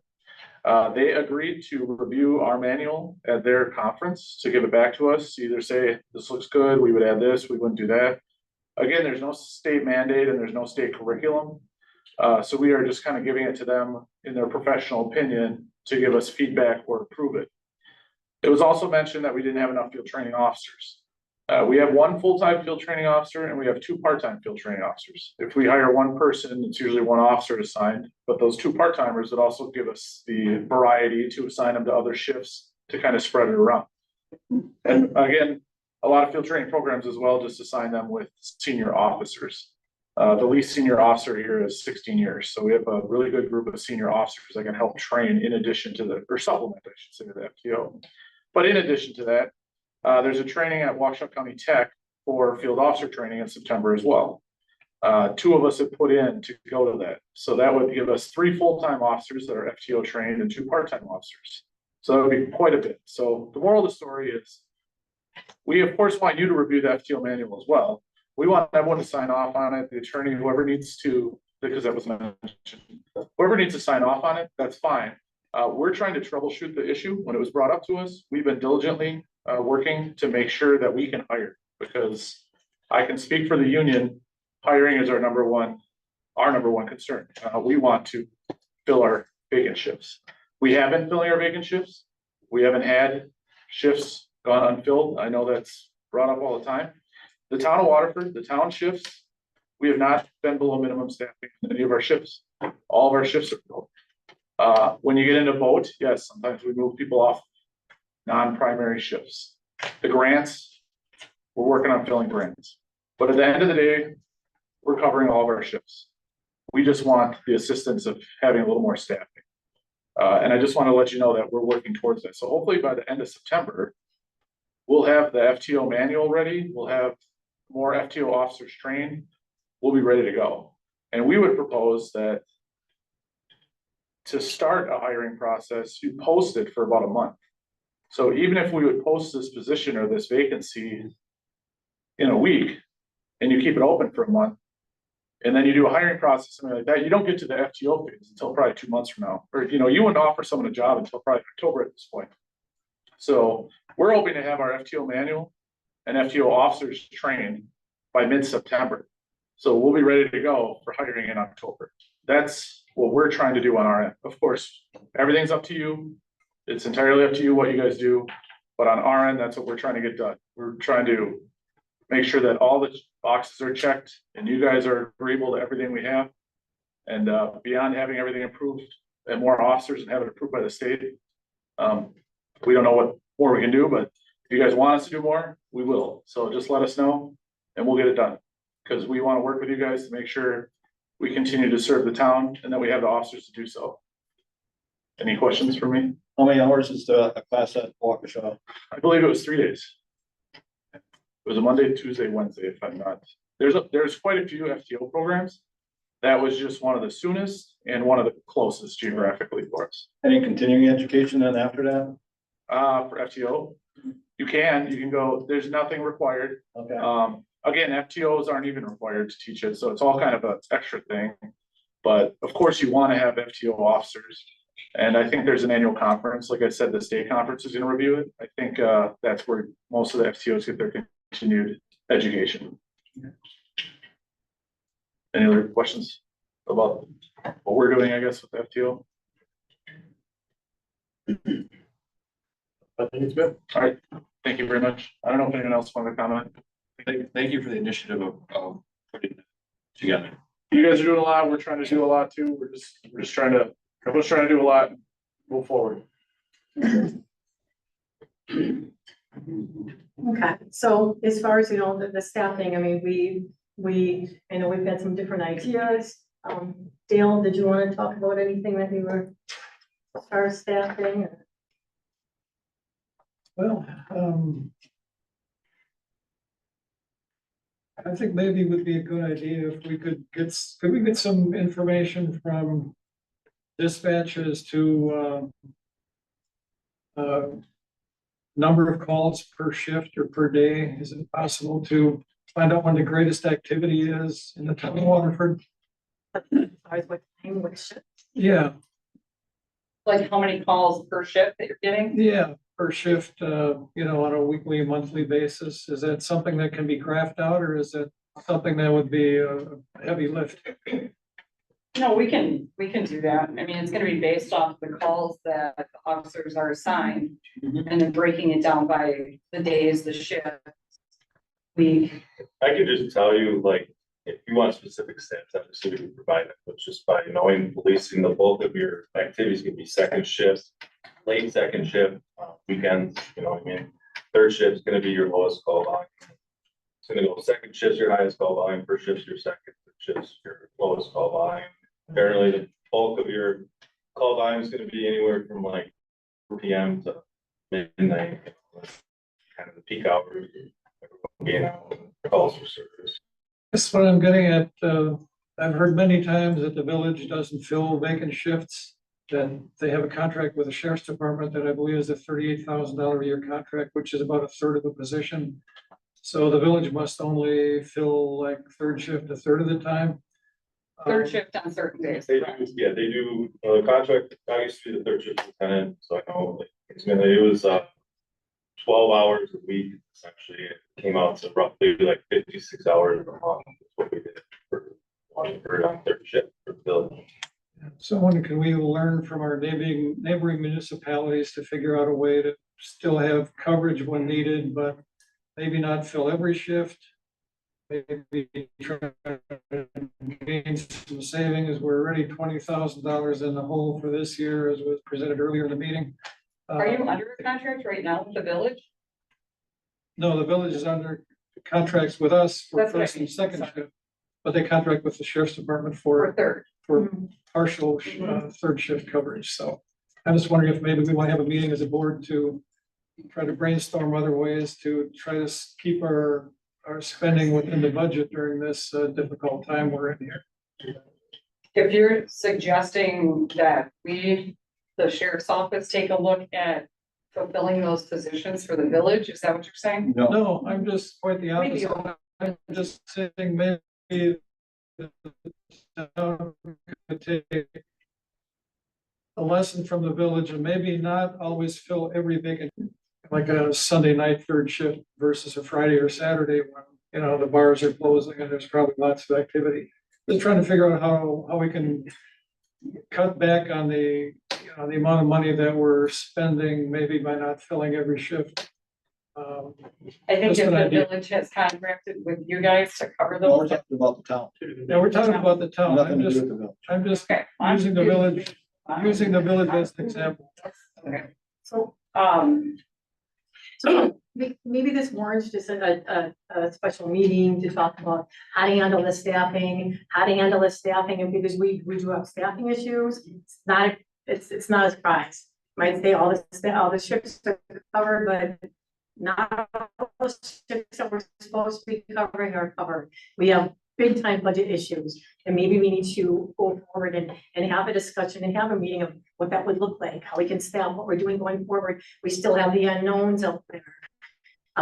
You know, just start taking a look at all these different ideas.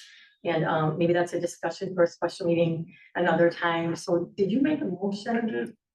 Okay, so the motion was to suspend that hiring until we figure this out. Until we have a way to train the new hire. Okay.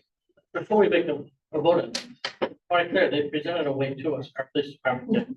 Do we have a plan in place today? Well, we have a very good start, and I'm gonna say, wait another month. I mean, I thought Officer Nate did a good job presenting what they're looking to do. Again, we've had several meetings, looking for, we already know we lost one officer, it was posted on Facebook. All right, so we know we have to hire one person right off the bat. So it takes time to get applications and stuff in. I see no problem continuing to post it. It's been done the last 2 months, it's been shot down the last 2 months. There's been no action made on getting an ad on, I keep you guys use Wiley Net or a certain program you guys use for police officers. I see no problem getting that ad in place, because the board twice unanimously said, let's do that. Every time there's no roadblock, stuff like that. So if this board wants to say, well, let's put all hiring on hold, I think that's wrong. So you guys know I'm gonna vote no right off the bat.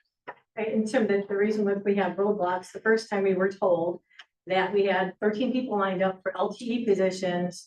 And it turned out being 2, and those 2 are already employed by us. It would have made no sense whatsoever. So then we went and again, went back to the drawing table and we're looking to hire somebody. And that's when, as we were going through the process, we found that we had no field training manual. The one that showed up was one from Mount Pleasant. No field training. A lot of our officers have not had field training, which is a huge liability. And I don't care how much experience an officer has, they're wonderful and great, but that's a liability. I talked to Linda from CRB. Our job is to protect town residents, okay? That's a liability. That's something that needs to be worked on before we put the cart before the horse. So I'm saying is we need some more discussion about how we're gonna move forward. That's fine for the discussion, but I don't see a problem with it. I see several officers out there that work for different departments, whether they're retired or not, whatnot, but it doesn't hurt looking for people and discussing it, because why can't we get before the cart, stuff like that? I know twice it's been, hold on, let's hear me out here. Twice it's been reached out to, have the sheriff's department fill extra shifts, save our guys time and all that stuff. Can I ask you, doesn't our county taxes cover you guys to be out here anyways, correct? Correct. Okay, how many squads are in the area on a given shift for the west side here? I know you have a substation off of Highway 20. How many squads are on a given shift in this area, not this area specifically? West of the interstate? West of the interstate. We have one in the Norway area, one in the Dover area, and then if you're talking first shift, one in the town of Burlington. On second shift, we have 2 town of Burlington cars, but those are contract cars that are to stay in the town of Burlington. They pay specifically for those cars. So really, west of 75, probably what you're asking more too. Okay. So that being said, if a call comes out in your area and you don't have a designated squad to respond, those 2 squads might be tied up on something. So. Well, it depends on the severity too, because I also know. I'm aware, I'm saying if they're tied up on something, even if they're on a traffic stop, they're not gonna be here within a minute or 2 minutes, what you're used to, what your village and your town residents are used to. Okay, so the village is a completely different animal. Our officers just said they're covering up our shit. I mean, I also know Waukesha, if there's something serious, they'd respond if they needed to from the Big Bend area. They have a substation over at the fire department over there, which is real close to us too. Correct?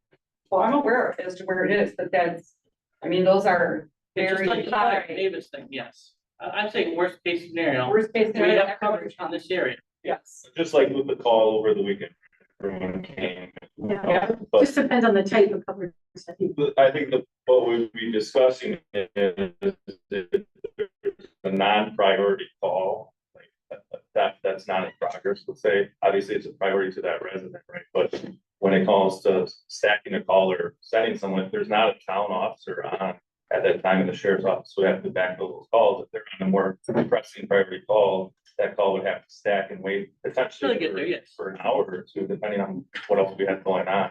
Basically the same thing you do for the village right now when you're not having a squad for those 12 hours, correct? In which village? Village of Waterford here. If there's no assigned squad under your $38,000 contract, you'd have to, if the other squads are covered, they'd stack until you finally got to it, correct? Correct, yeah, we had no one available. That's something to say. Our board keeps talking about trying to save money, stuff like that. I just want it well known because I'm an opponent of our police department. And I want to make sure everybody knows that, the board keeps mentioning how we got expenses and all that kind of stuff. We don't need to be hiring another department. So it's been shot down twice on this board, trying to hire the sheriff's department. And I don't know if this is where this topic of discussion possibly regarding police department staffing is going. But I want it out there that, I want the public to speak about it. Being a proponent of our police department also means ensuring that they are properly and adequately trained. Correct. It's a bit, is it correct that all of the town of Waterford shifts have been filled? Yes. Is that a true and is full extent of the honesty behind it? No. Forcing somebody in 3 days in a row on their off days is not really having those shifts covered. Do they go vacant? No. But we're not filling those shifts voluntarily with people who want to step up and do the work because they are worked hard, they're overworked, and there is a shortage. Absolutely. Do we need to hire more people? Absolutely. Do we need to be able to ensure that they're adequately trained? Yes, full stop. And so if we go down this hiring process, we post the job, we start doing interviews, and then in September, this association says, well, we don't really like your training program. Back to the drawing board. How much longer down the road do we get? Meanwhile, we have these people sitting in limbo about whether or not they have a job. And so putting the cart before the horse and hiring before we have a training program, to me, is just not the correct way to go about it. And the reason we talk about hiring a deputy to fill in those shifts, which I've asked for the last 3 months, is because that would be more cost effective than all of the overtime that we're paying. So we need to look at public safety and the budget, right? Both of those combined is what we're looking at. We're looking at having somebody here who can cover the shifts at a cheaper price than paying all the overtime that we're paying. which I do remember last month, Heather did tell me we had to get special permission from the bank because we went over our threshold. I mean, we need to control the spending, but we don't want to do that at the expense of public safety. That's right.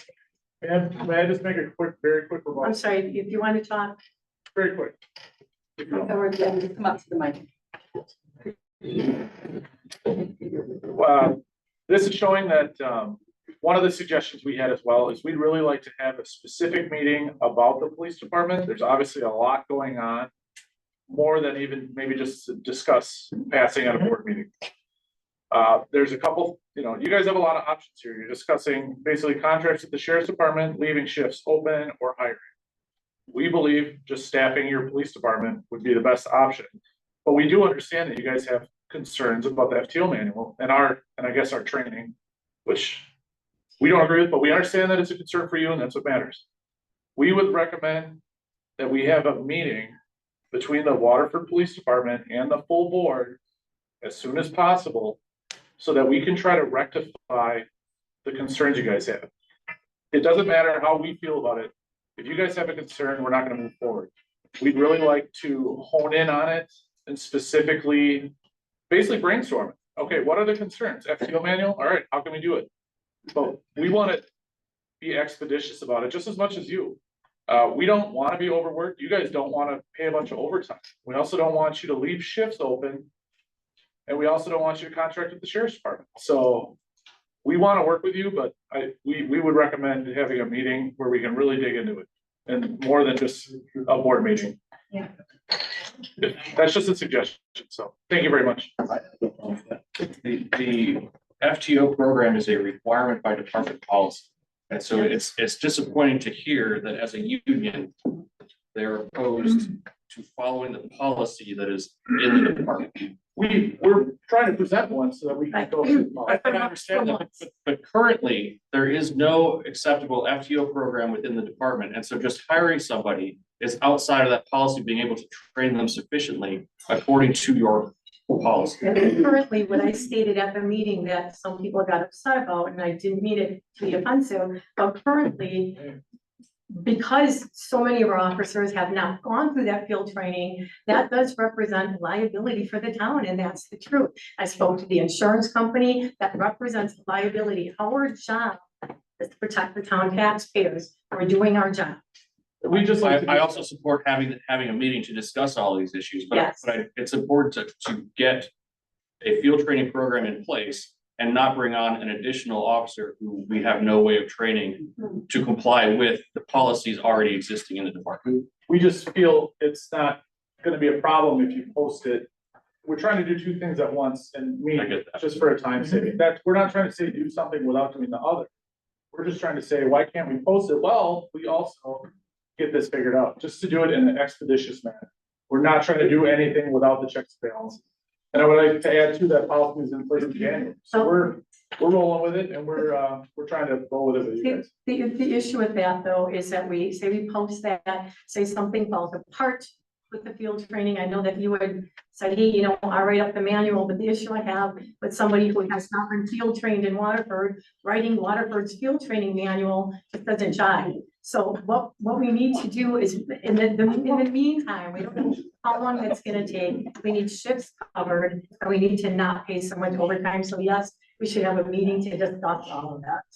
So I know, Bob, you made a motion. Did you want that? Madam Chair, I'd like to just ask a question. How many officers are here right now from our department? Can you stand? Let's see how many of our officers here.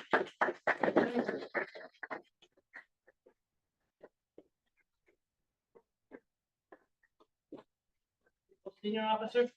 Yes, sir. Okay. How many years? 22 years here.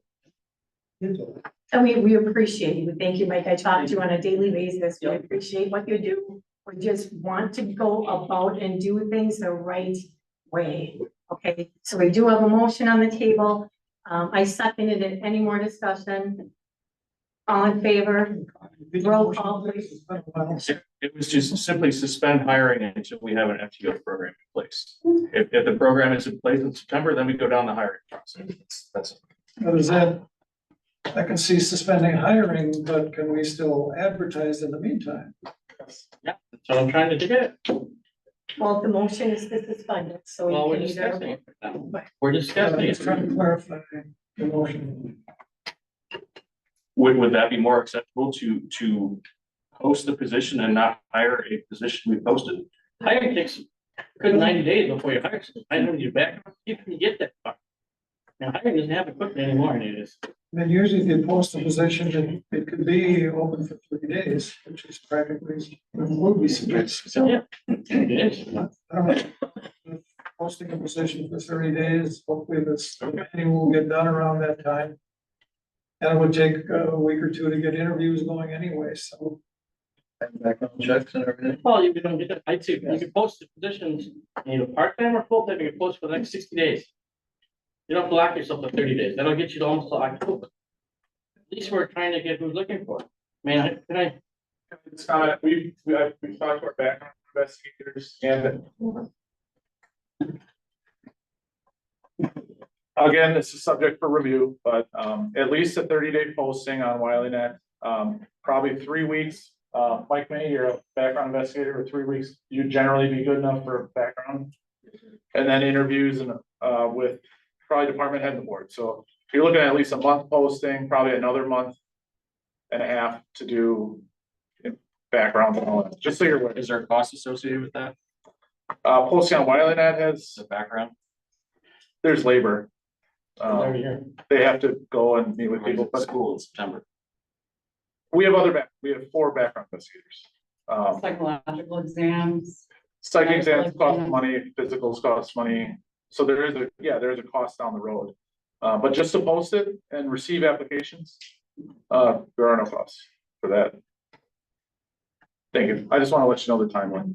Thank you. I just want to make a statement that I've been asking for 3 months for a quick, reliable solution that would also be affordable to make sure that shifts are filled. So we can make sure that we're, doing our due diligence in public safety, and if here we still sit, so we have a motion. I'm sorry, so the motion was what now? To postpone hiring until we have a field training program in place. I'm sorry. Tina's just logistics. Okay. Would you consider amending that to allow posting the position in the interim? Yeah, I would be okay with amending it to allow posting. Okay. So post the position, but no expenses towards. Well, I'm not board meeting by the time if posting ends. So I would ask you to rescind your motion, make a new motion, what you want to do. Can we put a timeline to how long this is gonna drag out? It's been since May, and I'm trying to get somebody in here to take care of our residents. Can we put a timeline on, or what are we gonna do? Terry, obviously people could care, this place is still more than we ever had. I mean, and looking at the, the things, information to me that was in public records, which I highly recommend everybody pull it if you want to get it. There's been 3 things done. The first one, May 7th. Oh, I was just wondering what Tim had said. I missed what he had said about open records. Yeah, I would guess if people want to see the stuff. Oh, it's on our website. All 3 pages? All 3 All pages. 3 amendments? All of it is on there. Okay. It's been on And there there's since one Thursday. that, it's saying, and I'm being told that I made you the point of contact. I did do that. But never to get into any agreements and start signing this without the rest of the board knowing about. Tim, at that meeting, which each and every one of us were at, and Attorney Hayden was at, and I'm sorry that he had to leave. That was the point of contact, and I was authorized to do everything having to do with that, and you were sitting right there when I made the phone call to the sheriff's department to get them in here to help us, because we had no head in that department whatsoever. Okay, well, okay, that's fine. I mean, it was closed session, so we can debate that later on. May 7th, you entered an agreement, okay? It wasn't signed. The second page, June 4th was an issue. Then it was actually signed by everybody June 24th. And now a third one came into play just as of August 1st, signed by Tom Ronas. Yeah. Clarifying things, because if I were seeing these contracts, we were getting screwed a little bit here. I mean, there was renewing contract, everything like that. So Yeah. again, I ask people to look at it, make their own judgment on it. We can. I'm just saying, how it's worded. It's been changed 3 times. No, it did, nothing changed. We made something more clear. We have the rights to cancel Isn't at that a any change? time, and we had to make a paragraph, which made it more clear, actually, Attorney Hayden did, to make it more clear that the sheriff's lieutenant that is here is the supervisor, taking the place of the supervisor, because some people in the police department did not understand that, no matter how many times they were told. So we needed to make that clarification. This is what's saving us money. We've had 3 and 4 lieutenants and captains from the sheriff's department come in and help us out, straighten out some of the stuff, and we're being charged for 1. So in the meeting where it was discussed, it was approved that the chair was the point of contact and she would have the authority to do all of the things that had been discussed in that meeting. When we met with the sheriff's department the first time, we entered into an agreement that allowed for us to cancel once our situation was resolved. Because the sheriff's department is a government entity and government entities move slowly, we initially used their boilerplate language in their contract with the understanding that we had this additional arrangement because of the special nature of our circumstances. The addendum that was recently received just puts that agreement into writing. It was the agreement we originally had, but because of the time that it takes to get contracts through the levels of government, and please correct me if anything I'm saying is because of the time it takes to get new contracts approved by all the various layers of government, we didn't have that time because we were without supervisors in our local police department. And so nothing has changed over the time frame. It was just codified into writing because it took time to go through the process. And if you have questions of what's going on, you can come to the office once in a while and ask what's going on. We'd appreciate that. Okay, so where are we right now? Motion. Rescinded, I thought. I have not received it. You seconded it, so you also have a say. I don't think that hiring without a training process is the correct way of doing it. But I would be interested in seeing what applications we get, so I would be willing to allow for posting and receiving applications to see where that goes, if you're okay with amending the motion to do that. I guess what I would ask, can we put some kind of, because I feel like we're just sitting here, not filling shifts, not properly filling shifts. Can we not have this floating again? We've been May, June, July, August. I want to see an end to this. However it turns out. Can we put a date? We have to have an FTO being figured out by a certain date. I mean, we need to move on this. We need to get something done. I'd like to get the investigation done so we can get our people back. And it solves this problem. We would all like that, Tim, but they need to do it right. Some other associations, 3.5 months is a long time to go, but. That's great. If they had all the information that they need, they could make that determination, but you along with the rest of the board hired the investigation team because they're highly respected and they're doing their job. So I will modify my motion to allow a posting on WileyNet within a week. It will be open for 3 weeks. And if there is no FTO in place, nobody is brought on board until such time as an FTO is in place. And do we? An acceptable FTO that is for the town of Waterford, not for Mount Vernon. Yes. Okay, I will second that. Okay, any more discussion? All in favor? Opposed? Okay, thank you. Okay, we have next, new business discussion, possible action, the producer wholesale service retail application for Anchor Stillhouse Holdings. Is there anyone here from Waterford Stillhouse? I'm not sure if Kelly was here. They've been here before. Yes.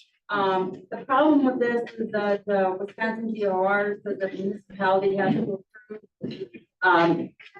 I don't know if Rachel, the village, if maybe President Houston knows. President Houston, do you know if Rachel, for the Stillhouse, when they applied for their, what's the word, For the Green Meadows. like when the Stillhouse goes to and sells their wares somewhere else, the board, does your board have to approve that? I think we did. Well, I'm wondering if the village should, because I was trying to figure out if Rachel was giving me, okay to just sign off on those, because although that you are, it's town approval. Yeah. If I'm town approval, it's just easier for me to. Well, it's, we did one of these earlier this year. Yeah. It's the same So I'm thing. fine with doing it, but again, because of the way things have been trying, I think town board still be okay. We still gotta do special events. We still gotta do everything else. Yeah. If there's one or two of these a year, I think the town board can do it. Okay. So me personally, I'm against giving any of our abilities away. Not saying you can't do it. I'm just saying, it should still come to town board. That's fine by me. I just wanted to be able to let, the Bagakas and their, event coordinator know.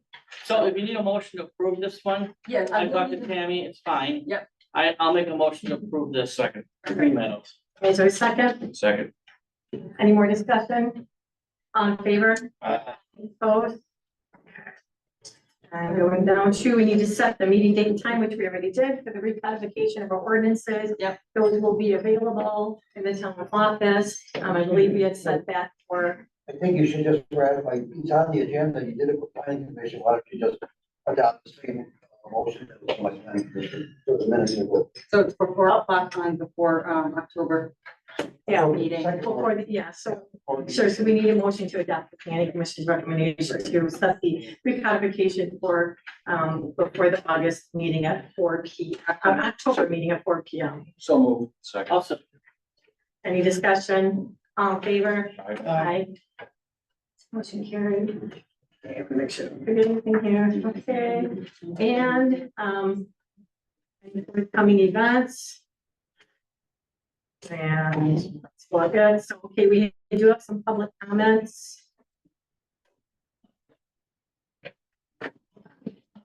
Yeah. I know, Mr. Olander did. I'm sorry, Mr. Olander. yeah, Mr. Ed Olander, please, are you here? Come forward, please. You want to come forward? You remember? Be scared, don't be scared. Walker. We know you, but name and address for the record, please. Ed Olander, Waterford Woods. Citizen of this great community for the last 26 years. I just want to say thank you to the board and also Madam Chair for allowing us to speak. You know, I really don't care who provides service to protect and service our community, as long as it's not the Secret Service. All seriousness aside, you know, when I heard about this back in May, about 3 people being put on admin leave, I think me, like others, were in shock almost. Too small of a community, something like that to happen. And then everybody suspected the worst. So I'm glad, and the way I understand this now, to waylay any scuttlebutt is that there is no intention by this board to do away with the Waterford Police Department. If I read council's statement correctly. Is that a yes? It's absolutely correct. Okay, so I think we waylaid that concern, which is a big concern. Secondly, no disrespect to the sheriff's department who've been helping us out here lately, but I've been here, like I said, 26 years, and I remember when the sheriff's department provided the majority of enforcement for our little community here. I thought we deserved better. Again, no disrespect. I thought we deserved better. We're big enough community that we should have our own police department, somebody that is in tune with the community, the residents, etc., and not somebody, 30 miles east. So when we did get our own police department, I was very excited about that. And over the years, out of all the departments within the town and the village, I think the Waterford Police Department is probably one of the best run police departments that we've had. I haven't heard any complaints, nothing major or whatever. So I'm glad that we are going forward. Now, with that said, the thing that surprised me most was why 3 people at the same time? Everybody suspected they were in cahoots. So I don't know why we even had to do this, because I think if there was a criminal charge, it would have been different. There would have been no CSS. So I don't know why we couldn't continue on leaving the staff in place if it wasn't all that serious. Because moving forward now, let's just say tomorrow, a report comes in from CSS. We didn't find anything. It's a nothing burger. If that happens, the board's gonna look pretty silly. A lot of egg on the face. As far as this is my personal opinion, okay? And also too, because one of the people on admin leave is a political figure. So all of southeastern Wisconsin knew about this, so everybody's waiting to hear. But I don't understand why we couldn't, but moving forward, like I said, if it gets cleared up tomorrow and no charges, etc., you guys got a lot of work to do, because I think there was a lot of trust lost of the way this proceeded. And I think, you know, it's gonna be hard. You got two people on admin leave that applied for chief. Now, couple of meetings ago, whatever, there was a gentleman that came up here, and I use that term loosely. He knows who he is. He kind of accused the board of kicking the can. And I think that if we would have had a police chief in place, we wouldn't be here right now. That would be his main responsibility. And going further, I keep hearing about this rule book, handbook, etc. I think outside of meeting the criteria to fulfill the chief's job, I think the board has to come up, and I think they have the right, outside of the ordinances set by the state for law enforcement, to come up with their own guidelines, handbooks, rule books, etc.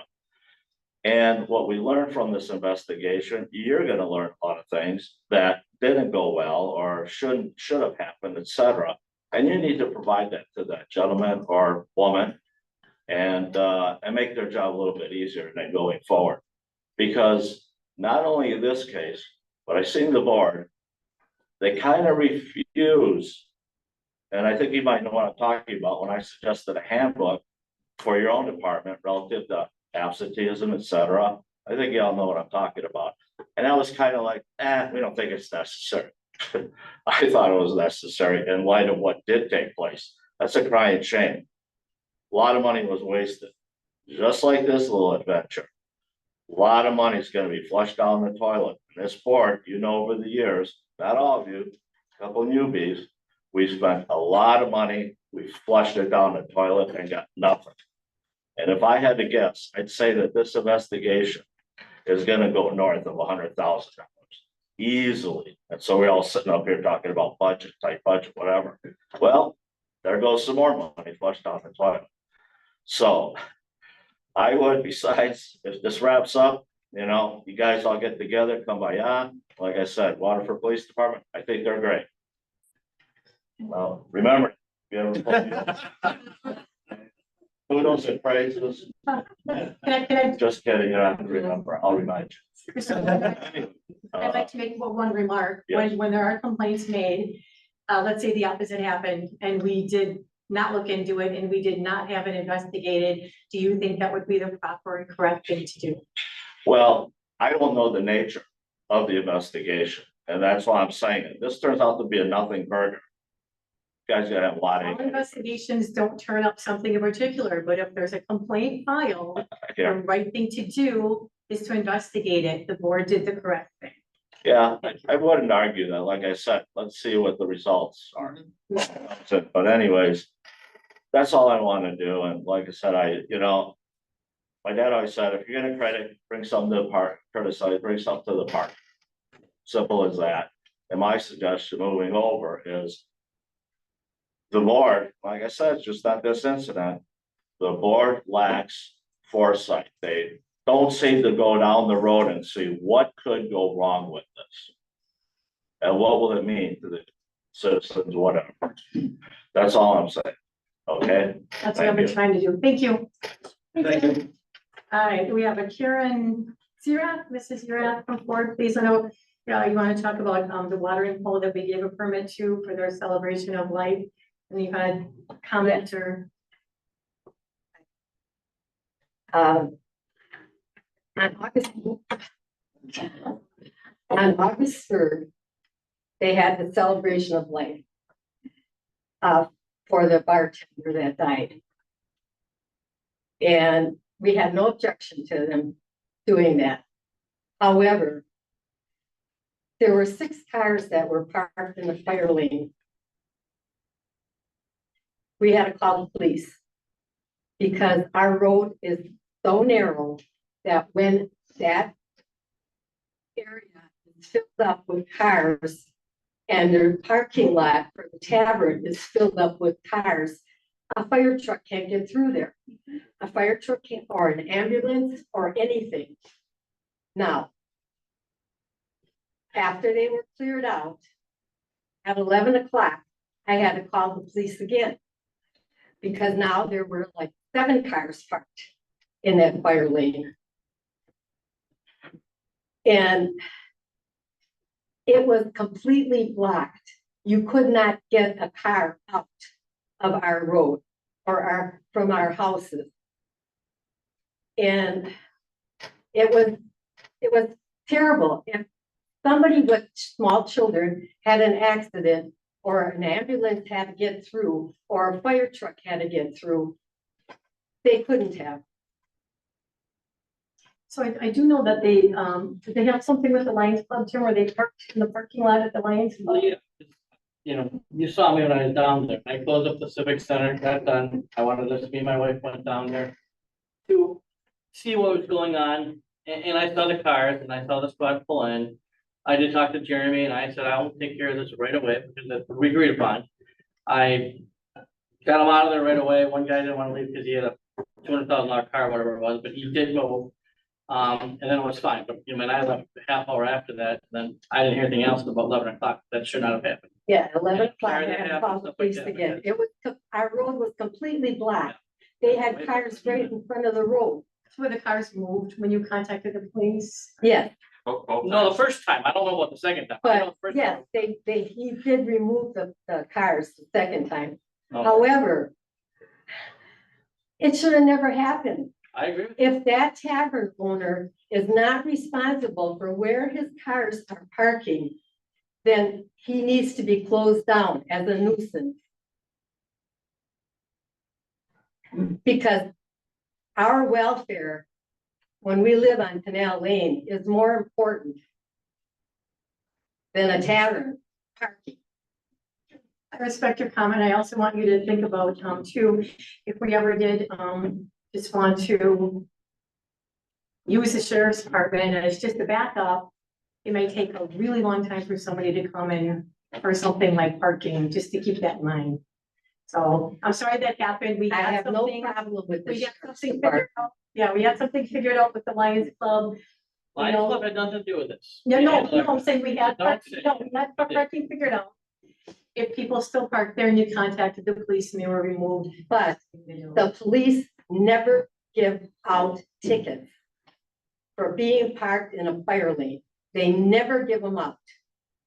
And that is my complaint. That's the question I was going to ask, because every year it's license renewal time, and if we look and see if a place has been cited or ticketed, we could take that into consideration, but if no ticket is issued, then we don't have any record of it. So. I'm Right, and surprised the that police department just comes and asks them to move their cars. I've issued a ticket.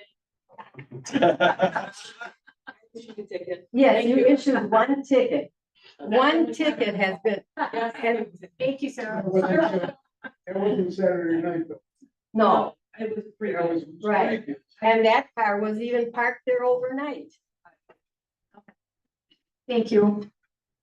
This, I'm not sure if I can read this. We have that. It's public comment. Somebody else filled out another form. Are you here? I can't really read Octavio it. Delgado. Oh, he left.